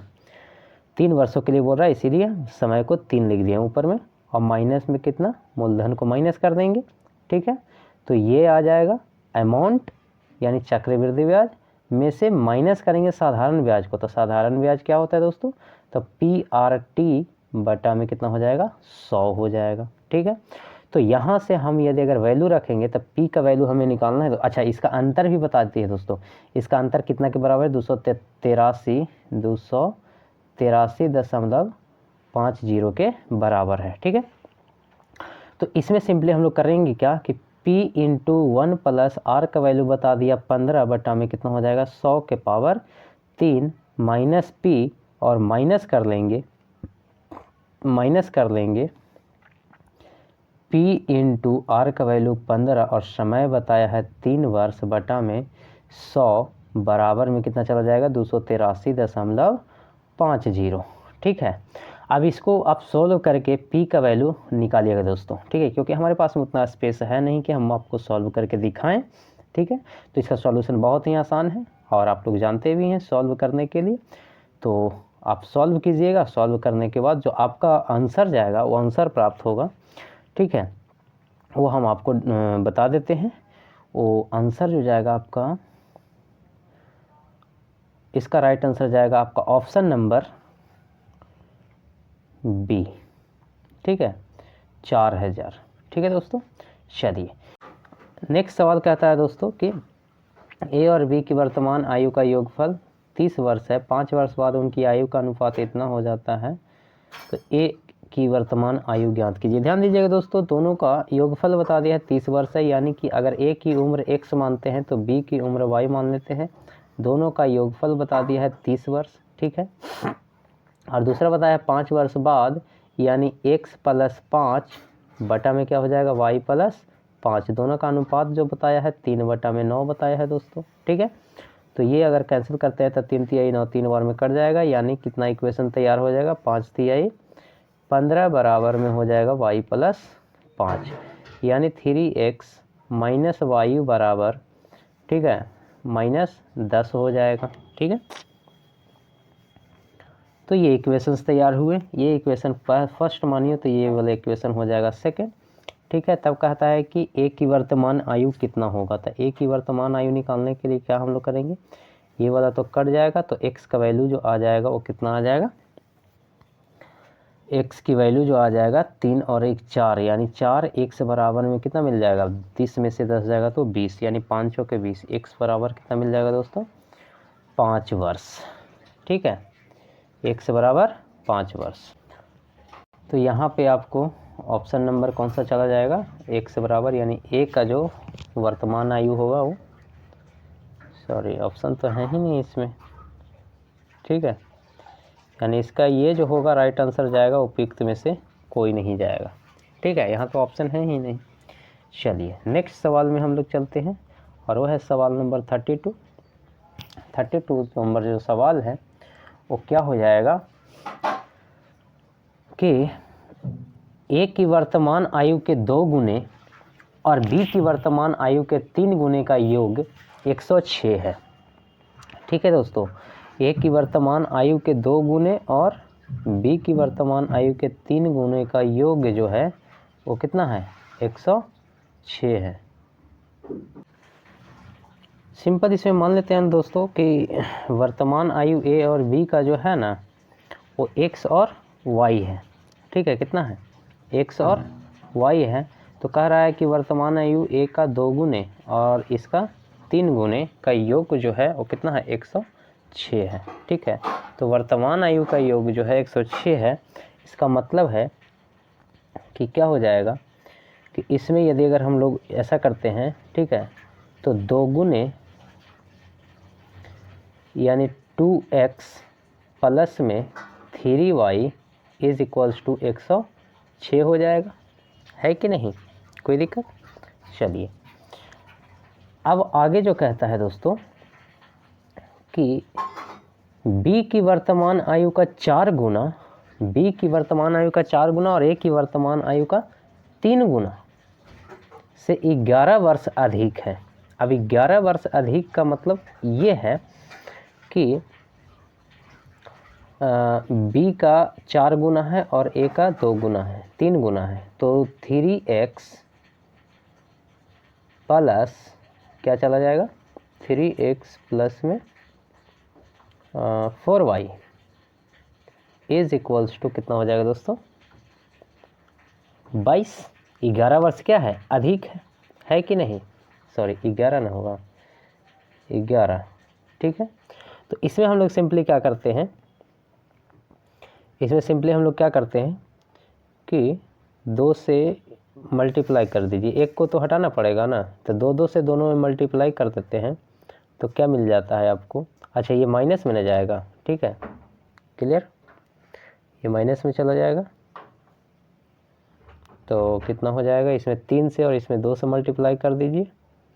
ठीक है, तो इसको काटने के लिए आप इसमें 3 से कीजिएगा तो कितना हो जाएगा, 3 तिहाई 9y इज इक्वल्स टू 318 और इसमें 8y इज इक्वल्स टू कितना हो जाएगा, 11 दूना 22।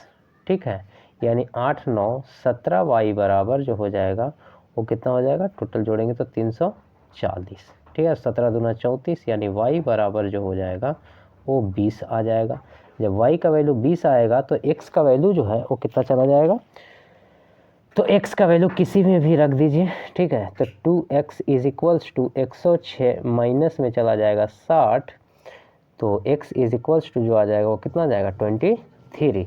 ठीक है, तब कहता है कि 4 वर्ष बाद a और b का आयु का योग कितना होगा। तो 4 वर्ष बाद की अगर बात कर रहा है तो a का आयु तो आया 20 वर्ष, b का आयु जो आया 23 वर्ष, सॉरी b का आयु 20 वर्ष, a का आयु 23 वर्ष, और 4 वर्ष बाद बोल रहा था 4 वर्ष उसका और 4 वर्ष उसका, दोनों का वर्ष कितना 8 हो जाएगा।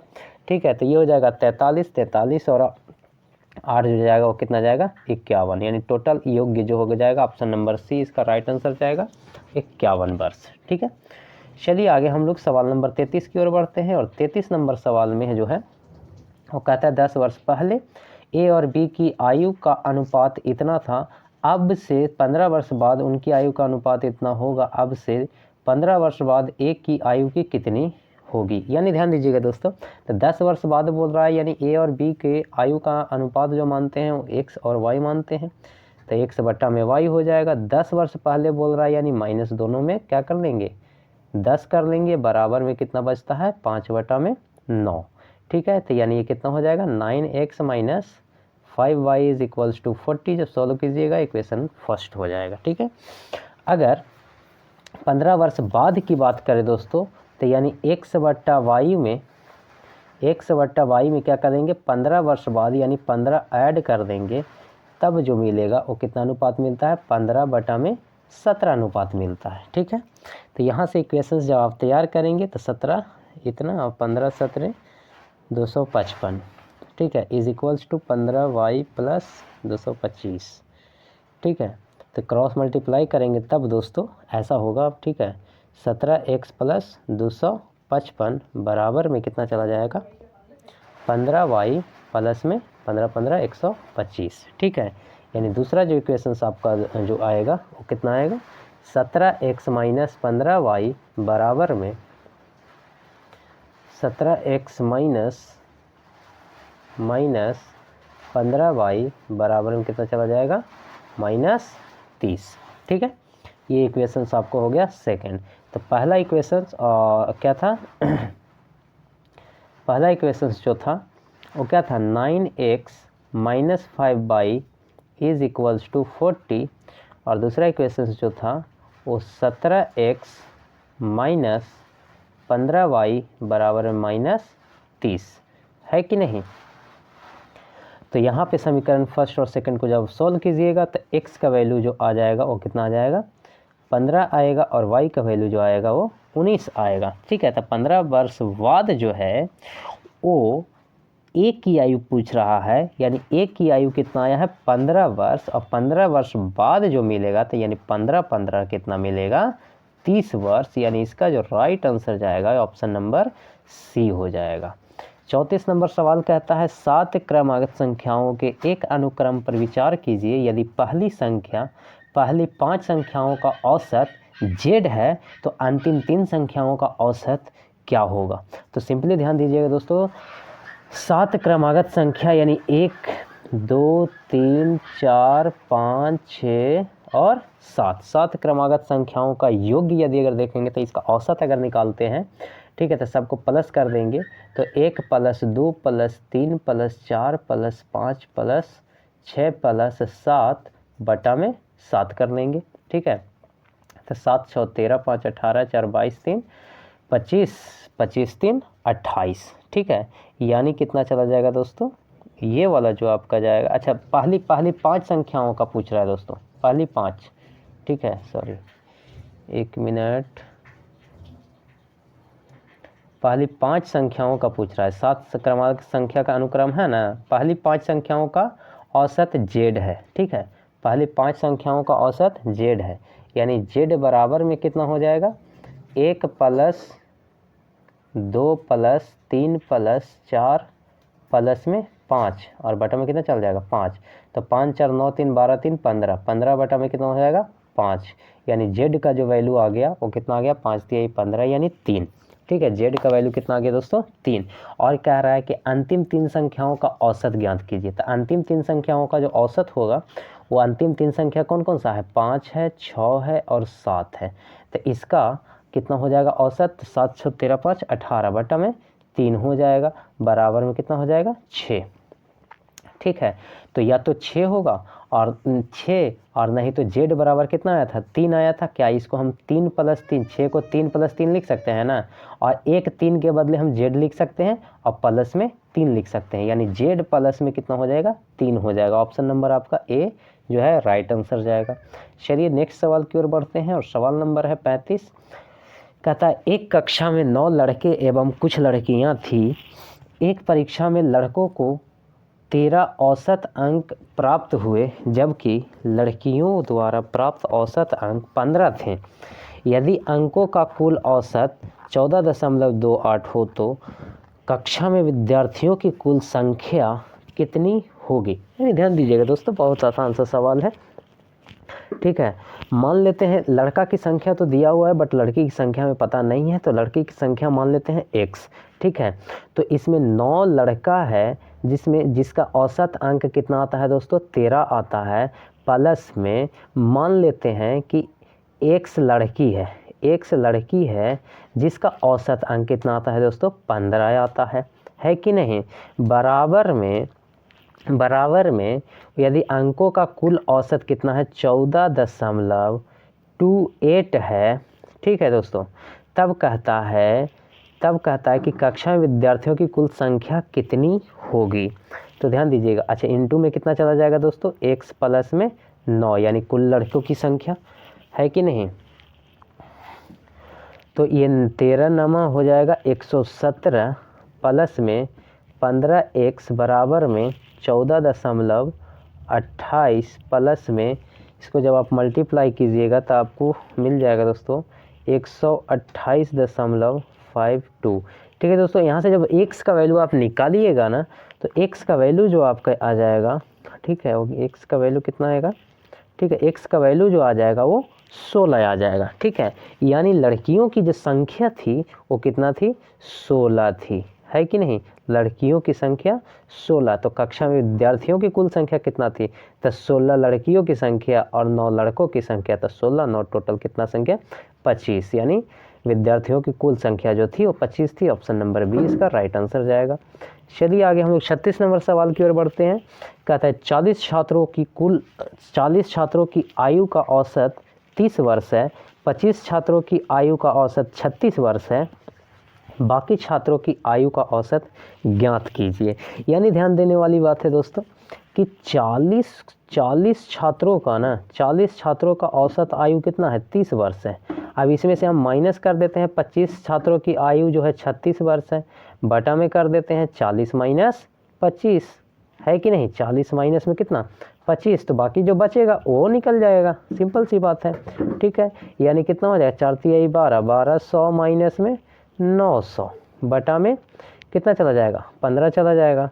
तो 1200 में से 900 जाएगा, 300 बटा में 15, यानी 15 दूना 30, यानी 20 वर्ष है होगा। ठीक है, बाकी का जो औसत आयु होगा वो कितना होगा, 20 वर्ष होगा। क्लियर है। चलिए सवाल नंबर 37 की ओर बढ़ते हैं। कहता है दोस्तों कि 4 सप्ताह की अवधि के दौरान आवश्यक वस्तुओं पर एक परिवार का साप्ताहिक व्यय 1475 रुपया था। पहले 3 सप्ताहों के दौरान परिवार में ऐसी वस्तुओं पर क्रमशः 1200, 1500 और 1875 रुपया व्यय किए। साप्ताहिक औसत को बनाए रखने के लिए अंतिम सप्ताह में परिवार ने इन वस्तुओं पर कितना व्यय किया। यानी ध्यान दीजिएगा दोस्तों, सिंपल सी बात है कि अगर मानते हैं कि अंतिम सप्ताह का जो व्यय है वो x है, अंतिम सप्ताह का जो व्यय है वो x है, बाकी तो दिया हुआ है आपके पास में। ठीक है, तो जो साप्ताहिक व्यय है वो 1475 है। इसका मतलब है कि ये औसत है, यानी औसत बराबर हम औसत जो है वो 1475 है, 1400 कितना है, 75 है, और बाकी जो साप्ताहिक जो परिवार पे जो चल रहा है, ठीक है, सप्ताहों का खर्च जो चल रहा है वो कितना है, 1200 है, प्लस में कितना है, 1500 है, और प्लस में कितना है, 1875 है कि नहीं। तो कहता है कि अंतिम सप्ताह, एक महीने में 4 सप्ताह होता है, तो अंतिम सप्ताह में मान लेते हैं कि x है, कितना है, x है, और बटा में कितना हो गया, 4 हो गया अगर औसत निकालेंगे तो, है कि नहीं। तो यहाँ से x का वैल्यू आप सिंपली निकाल लेंगे। ठीक है, तो ये हो जाएगा 5 चौके 20, 7 चौके 28 और 2 30, 4 चौके 16 और 3 19, ठीक है, और 5 और 1 4 और 1 5, 5900 बराबर में ये सारे को आप जोड़िएगा तो 1200, 1500 और 1875, वो कितना चला जाएगा ये आपका टोटल चला जाएगा 4575, कितना आ जाएगा 4575 प्लस में x।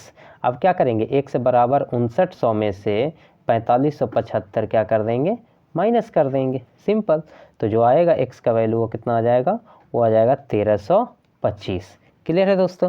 तो अंतिम सप्ताह में जो व्यय है अंतिम सप्ताह का वो कितना है 1325, यानी इसका जो राइट आंसर जाएगा वो ऑप्शन नंबर आपका चला जाएगा 1325, यानी ऑप्शन नंबर सी इसका राइट आंसर जाएगा।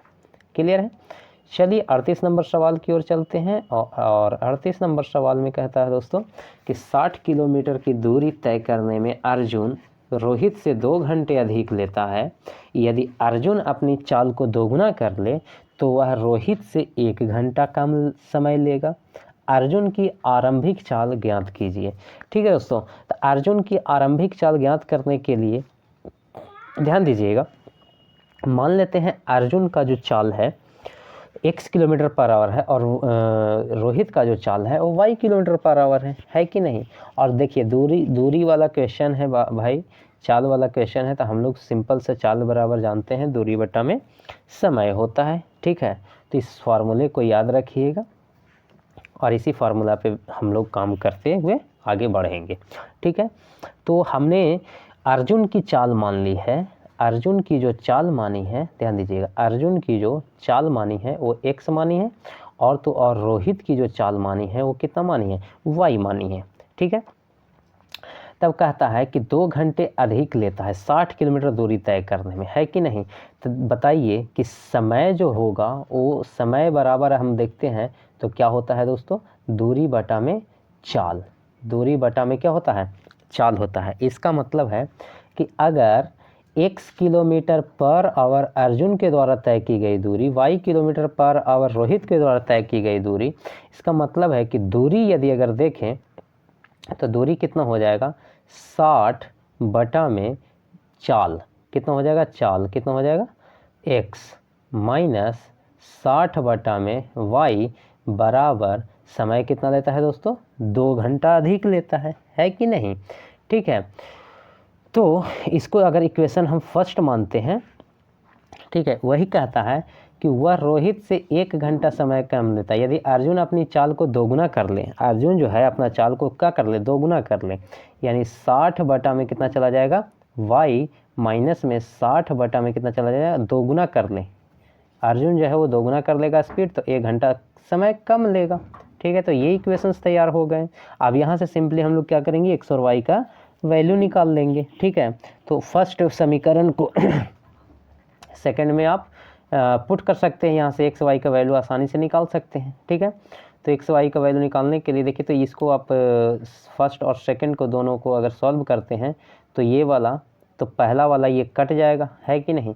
जब ये कट जाएगा तो इसका जो वैल्यू आ जाएगा आपका 120 माइनस 60, 60 बटा x इज इक्वल्स टू 2 यानी 3।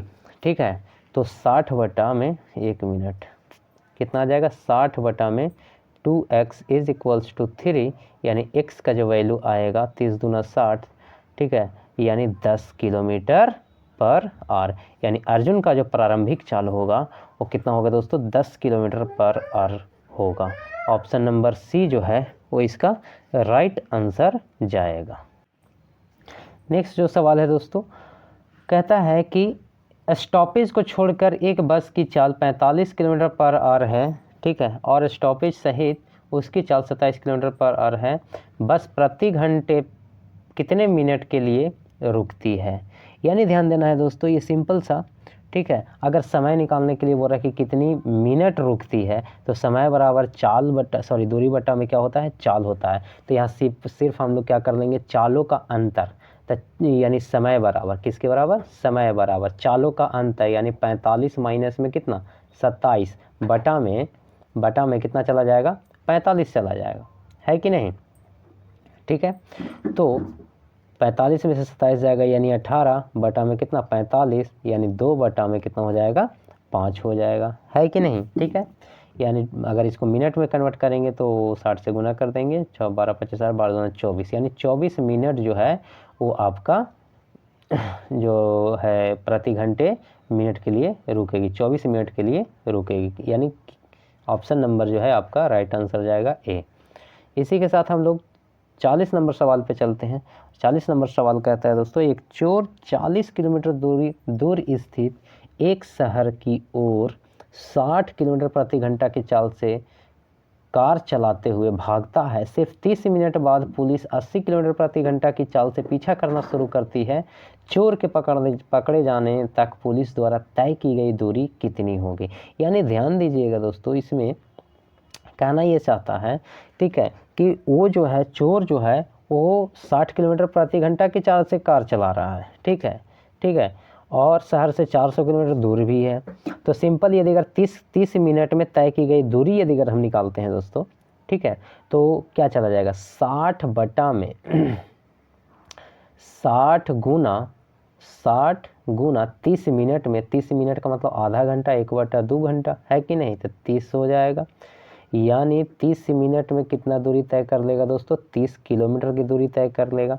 अगर दोनों का सापेक्ष चाल देखें तो इसका 80 किलोमीटर प्रति घंटा की चाल से ये चल रहा है, वो 60 किलोमीटर प्रति घंटा की चाल से चल रहा है। तो दोनों के बीच जो सापेक्ष वेग है वो कितना आ जाएगा, तो 80 - 60 बराबर कितना हो जाएगा, 20 किलोमीटर प्रति घंटा के चाल से ये जाएगा। इसका मतलब है कि जो समय लगेगा वो समय कितना लगेगा, वो ध्यान दीजिएगा। 30 किलोमीटर वो आगे निकल गया है, 20 दोनों का जो सापेक्षिक चाल है वो 20 किलोमीटर प्रति घंटा है। तो जो समय लग जाएगा दोस्तों वो कितना लग जाएगा, 3/2 घंटा लग जाएगा। इसका मतलब है कि 80 गुना, अगर दूरी निकालें तो 80 गुना समय, चाल गुना दूरी, यानी 3/2, 40 दूना में 80, यानी 4×3=12, 120 किलोमीटर दूरी पे जो है पुलिस चोर को पकड़ लेगा। ठीक है दोस्तों, चलिए नेक्स्ट सवाल की ओर बढ़ते हैं हम लोग, और वह है सवाल नंबर 41। कहता है कि एक रेलगाड़ी 45 किलोमीटर प्रति घंटा की चाल से चल रही है। इस रेलगाड़ी द्वारा 64 सेकंड में तय की जाने वाली दूरी की गणना कीजिए। ठीक है, यानी ध्यान दीजिएगा दोस्तों, कहता है कि अगर मानते हैं मानना क्या है, यहाँ पे दिया हुआ है रेलगाड़ी की चाल बता दिया है 45 किलोमीटर पर, समय बता दिया है 64 सेकेंड, और जब समय बता दिया तो दूरी हम लोग सिंपल सा निकाल लेंगे। तो दूरी बराबर चाल गुना समय, यानी 45 गुना में हो जाएगा 64, है कि नहीं, 45 गुना में 64। और अगर यहाँ पे किलोमीटर पूछ रहा है, ठीक है, तो ये सेकंड में दिया है, तो सेकंड से मिनट में करने के लिए हम लोग क्या करेंगे, ऐसा करते हैं कि 5/18 से गुना कर देते हैं। ठीक है, चलिए, तो ये जो हो जाएगा इसको जब आप सॉल्व कीजिएगा, ठीक है, तो सॉल्व करने के बाद जो आपका आएगा वो कितना आएगा दोस्तों, 800 मीटर की दूरी आएगा, है कि नहीं। 800 मीटर बोलें या फिर 0.8 किलोमीटर बोल लें, 1000 से डिवाइड करके किलोमीटर में कन्वर्ट कर लेंगे। यानी इसका जो राइट आंसर जाएगा वो ऑप्शन नंबर आपका जाएगा ए। ठीक है, चलिए सवाल नंबर 42 की ओर बढ़ते हैं, और 42 नंबर सवाल में कहता है एक रेलगाड़ी उत्तर से दक्षिण की दिशा की ओर चल रही है। यह समान दिशा में 2 किलोमीटर प्रति घंटा और 4 किलोमीटर प्रति घंटा की चाल से चल रहे राज और मधुर को क्रमशः 9 सेकंड और 10 सेकंड में पार करती है। यदि रेलगाड़ी की लंबाई x मीटर है तो x का मान ज्ञात कीजिए।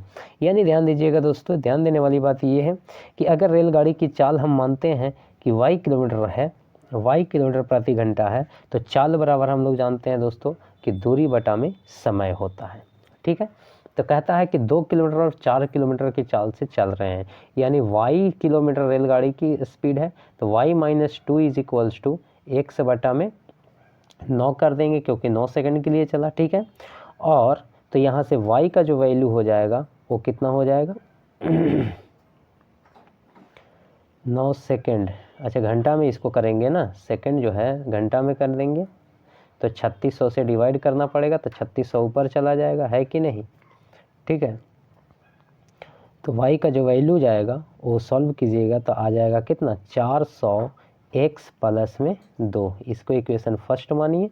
इसी तरह से दूसरा जो इक्वेशन तैयार होगा y - 4 बराबर x बटा में 10 बटा में 3600, है कि नहीं, यानी y बराबर कितना हो जाएगा 360 x + में 4, ये हो जाएगा इक्वेशन सेकंड। ठीक है, अब इक्वेशन फर्स्ट और सेकंड को जब आप सॉल्व कीजिएगा तो यहाँ से x का वैल्यू आपको मिल जाएगा, यानी x का वैल्यू जो आएगा वो कितना आएगा 1/20 किलोमीटर। ठीक है। अगर इसको मीटर में कन्वर्ट कीजिएगा तो 1000 से गुना कर दीजिए, यानी 50 मीटर हो जाएगा। क्लियर है, कोई दिक्कत? यानी ऑप्शन नंबर आपका सी इसका राइट आंसर जाएगा। आगे बढ़ते हैं हम लोग क्वेश्चन नंबर 43 की ओर। ठीक है, और 43 नंबर सवाल कहता है कि 54 किलोमीटर प्रति घंटा की चाल से चल रही एक रेलगाड़ी 90 मीटर लंबे प्लेटफॉर्म को 60 सेकंड में पार करती है। उस रेलगाड़ी को एक बिजली के खंभे को पार करने में लगने वाला समय ज्ञात कीजिए। ठीक है, बिजली के खंभे को पार करने में लगा जो समय है उसको ज्ञात करना है दोस्तों। तो सिंपल सा, अगर चाल बराबर हम लोग निकालते हैं तो 54 किलोमीटर प्रति घंटा, इसको मीटर पर सेकंड में कर लीजिए। तो चाल को जब आप निकालेंगे तो कितना मिल जाएगा, 54 गुना किलोमीटर पर आवर को मीटर पर सेकंड में करेंगे तो 5/18 से गुना कर देंगे, यानी 18 तिहाई 54, 5 तिहाई 15 मीटर पर सेकंड। माना कि रेलगाड़ी की लंबाई x है, मान लेते हैं, है कि नहीं। तो चाल बराबर में हो जाएगा दूरी बटा में समय। तो दूरी बटा में समय जाएगा, तो चाल हमने निकाला 15 मीटर पर सेकेंड, दूरी हमारा है x प्लस में 90, क्योंकि रेलगाड़ी की लंबाई भी तो है 90, वो भी तो पार करेगा। और बटा में कितना लग जा रहा है समय, 60 सेकंड का समय लग जा रहा है। तो 15 छक्का 90, ये हो गया 900, यानी x प्लस 90 बराबर में हो गया 900, यानी x बराबर 900 में से 90 घटेगा तो आपका बचेगा 810, यानी कि दूरी जो हो जाएगा एक दूसरे दो खंभे के बीच की दूरी जो चला जाएगा वो कितना चला जाएगा, x बराबर में कितना, 810 मीटर। ठीक है, 810 मीटर जब लंबा जाएगा तो पार करने में समय कितना लगेगा, तो समय बराबर हम लोग निकाल लेंगे। ठीक है, 810 बट्टा में चाल कितना चल रहा है, 15 मीटर पर सेकेंड, तो इसको जब हम लोग काटेंगे तो कितना मिल जाएगा, 54 सेकेंड। ठीक है, यानी इसका जो राइट आंसर जाएगा वो आपका ऑप्शन नंबर सी जाएगा, 54 सेकेंड। ठीक है, आगे देखते हैं 44 नंबर सवाल है। ठीक है, कहता है दो रेलगाड़ियां एक ही समय पर दो स्टेशनों से चलना शुरू करती है और क्रमशः 30 किलोमीटर प्रति आवर और 35 किलोमीटर प्रति घंटा की चाल से एक दूसरे की ओर बढ़ती है। जब वे मिलती है तो पाया जाता है कि एक रेलगाड़ी ने दूसरी रेलगाड़ी से 30 किलोमीटर अधिक दूरी तय की है। दोनों स्टेशनों के बीच की दूरी ज्ञात कीजिए। तो ध्यान दीजिएगा दोस्तों, सबसे सिंपल सवाल है, वो बीच की दूरी ज्ञात करना है। ठीक है, तो यहाँ से यदि अगर देखा जाए तो समय जो है वो नियत है। ठीक है दोस्तों, समय दोनों के लिए सेम है, यानी चाल का अनुपात यदि अगर देखें दोस्तों तो चाल का जो अनुपात मिल रहा है वो कितना मिल रहा है, 30:35। अगर इसको हम सॉल्व करेंगे 6×5 = 30 और 7×5 = 35, 6 अनुपात में कितना चला जाएगा, 7 चला जाएगा, यानी दूरी जो है वो कितना, 6:7 चला जाएगा, है कि नहीं। दूरी बराबर 6:7, यानी एगो 6 किलोमीटर तय करता है तो एगो 7 किलोमीटर तय करता है। ठीक है, इसका मतलब ये है कि अगर एक बार में एक घंटा में अगर 30 किलोमीटर दूरी तय करता है तो 13 घंटा में कितना चला जाएगा, 13×3 = 39, 390 किलोमीटर, यानी दोनों स्टेशनों के बीच की दूरी जो है वो कितना चला जाएगा दोस्तों, 390 किलोमीटर, यानी आपका ऑप्शन नंबर सी जो होगा वो राइट आंसर चला जाएगा। ठीक है, 45 नंबर सवाल कहता है दोस्तों, स्थिर जल में एक नाव की गति 11 किलोमीटर प्रति घंटा है। यदि नाव 2 घंटे में धारा की विपरीत दिशा में 19 किलोमीटर की दूरी तय करती है, धारा की गति ज्ञात कीजिए। ठीक है दोस्तों, तो धारा की गति ज्ञात करने के लिए यानी ध्यान देना है, अगर स्थिर जल में नाव की चाल 11 किलोमीटर पर आवर है तो धारा के विपरीत में इसका दूरी बता दिया गया है दोस्तों कि 19 है, तो यहाँ से हम लोग चाल निकाल सकते हैं। तो चाल बराबर में होता है दूरी बटा में समय, यानी 19/2 हो जाएगा, दूरी बटा में समय। तो समय 2 घंटा दिया हुआ है, दूरी 19 किलोमीटर दिया हुआ है, तो 19/2 हो जाएगा, है कि नहीं। तो अगर धारा की गति देखें तो धारा की गति देखने के लिए क्या करेंगे, धारा 11 में से 19/2 को क्या कर देंगे, माइनस कर देंगे, यानी 11 दूना 22, 19 3 22, यानी 3 बटा में कितना चला जाएगा, 2, यानी 1.5 किलोमीटर पर आवर, यानी 1.5 ऑप्शन नंबर आपका सी जो है राइट आंसर चला जाएगा। नेक्स्ट सवाल की ओर बढ़ते हैं और सवाल नंबर 46 कहता है एक नौ धारा की विपरीत दिशा में शहर P से शहर Q की ओर जाती है तथा धारा की दिशा में शहर Q से शहर P की ओर वापस आती है। यदि स्थिर जल में नाव की गति 35 किलोमीटर प्रति घंटा तथा धारा की गति 5 किलोमीटर प्रति घंटा है तो पूरी यात्रा में नाव की औसत गति कितनी होगी। पूरी यात्रा में नाव की औसत गति निकालने के लिए बोल रहा है दोस्तों, यानी ध्यान दीजिएगा, ठीक है। कहता है धारा की विपरीत दिशा में कितना हो गया दोस्तों, 35 किलोमीटर, है कि नहीं। धारा की विपरीत दिशा में 35 किलोमीटर, ठीक है, और धारा की गति है 5 किलोमीटर, ठीक है।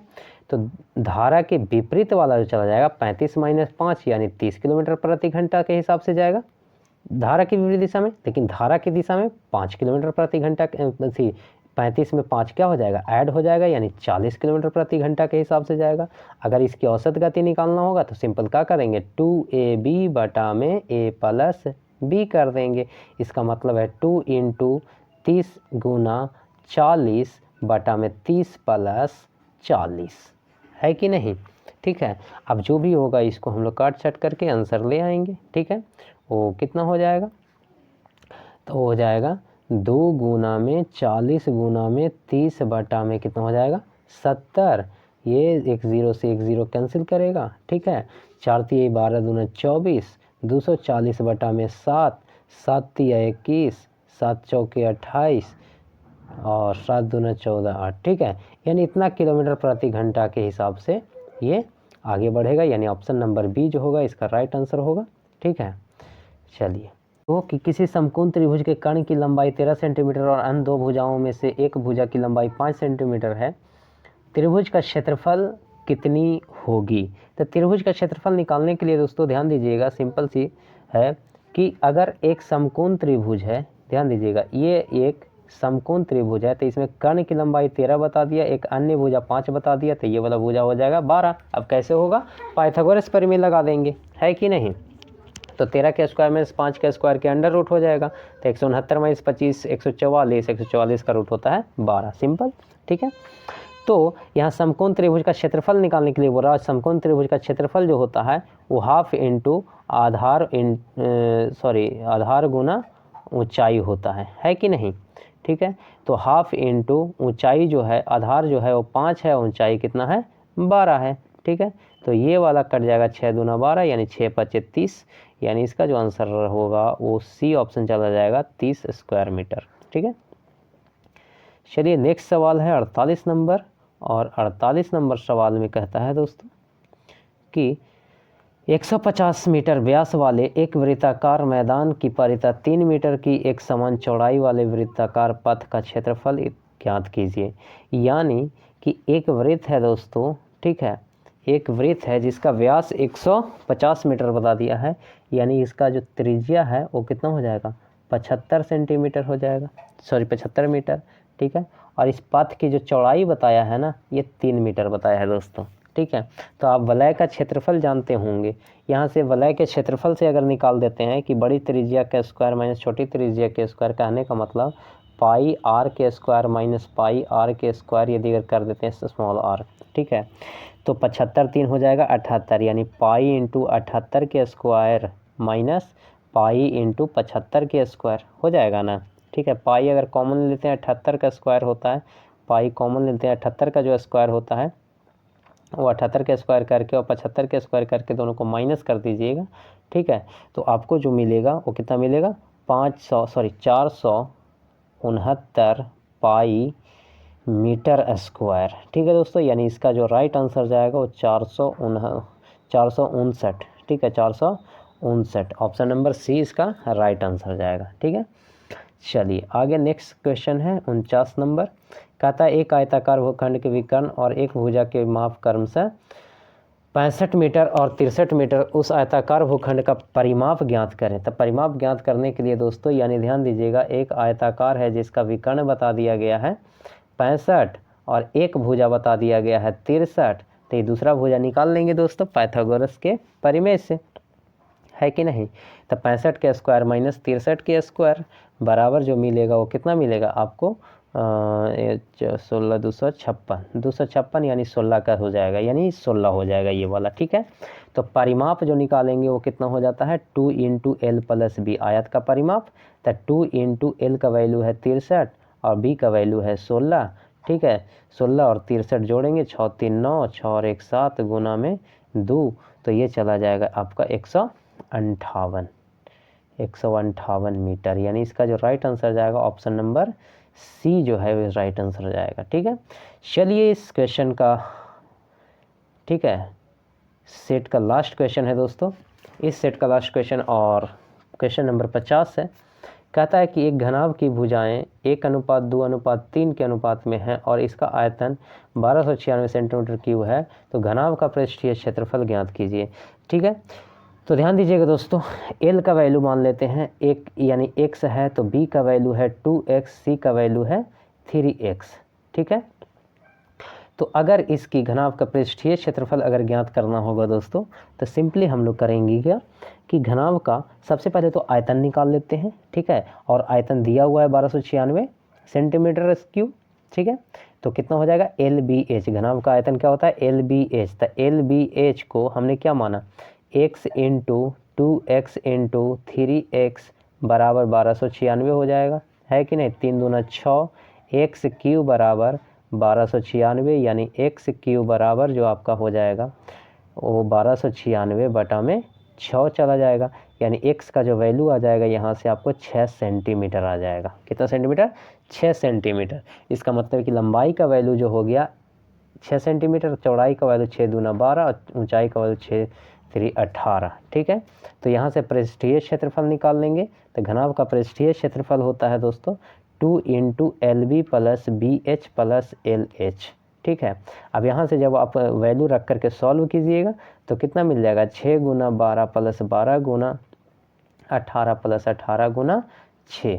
ठीक है, अब ये सारे को जब आप सॉल्व कीजिएगा तो कितना आ जाएगा दोस्तों 792 सेंटीमीटर स्क्वायर, यानी इसका जो राइट आंसर जाएगा वो ऑप्शन नंबर आपका बी जाएगा 792 सेंटीमीटर स्क्वायर। आई होप कि सारे सवाल का जवाब आपको बहुत अच्छे से मिला होगा, आपको हर एक सवाल बहुत बढ़िया से समझ में आया होगा। ठीक है, तो ऐसे मत जाइएगा, बिना वीडियोस को लाइक किए हुए मत जाइएगा। यदि अगर आप चैनल पे नए हैं तो चैनल को सब्सक्राइब कीजिएगा। ठीक है, बेल आइकन प्रेस कीजिएगा और पढ़ाई बस करते रहिए। बाकी सारे सेट हम लेकर के आते रहेंगे, इसी तरीके से सेट बाय सेट आपको करवाते चले जाएंगे। ठीक है, चलिए दोस्तों, मस्त रहिए, स्वस्थ रहिए, तंदुरुस्त रहिए। आज के लिए इतना ही। ठीक है, थैंक यू सो मच।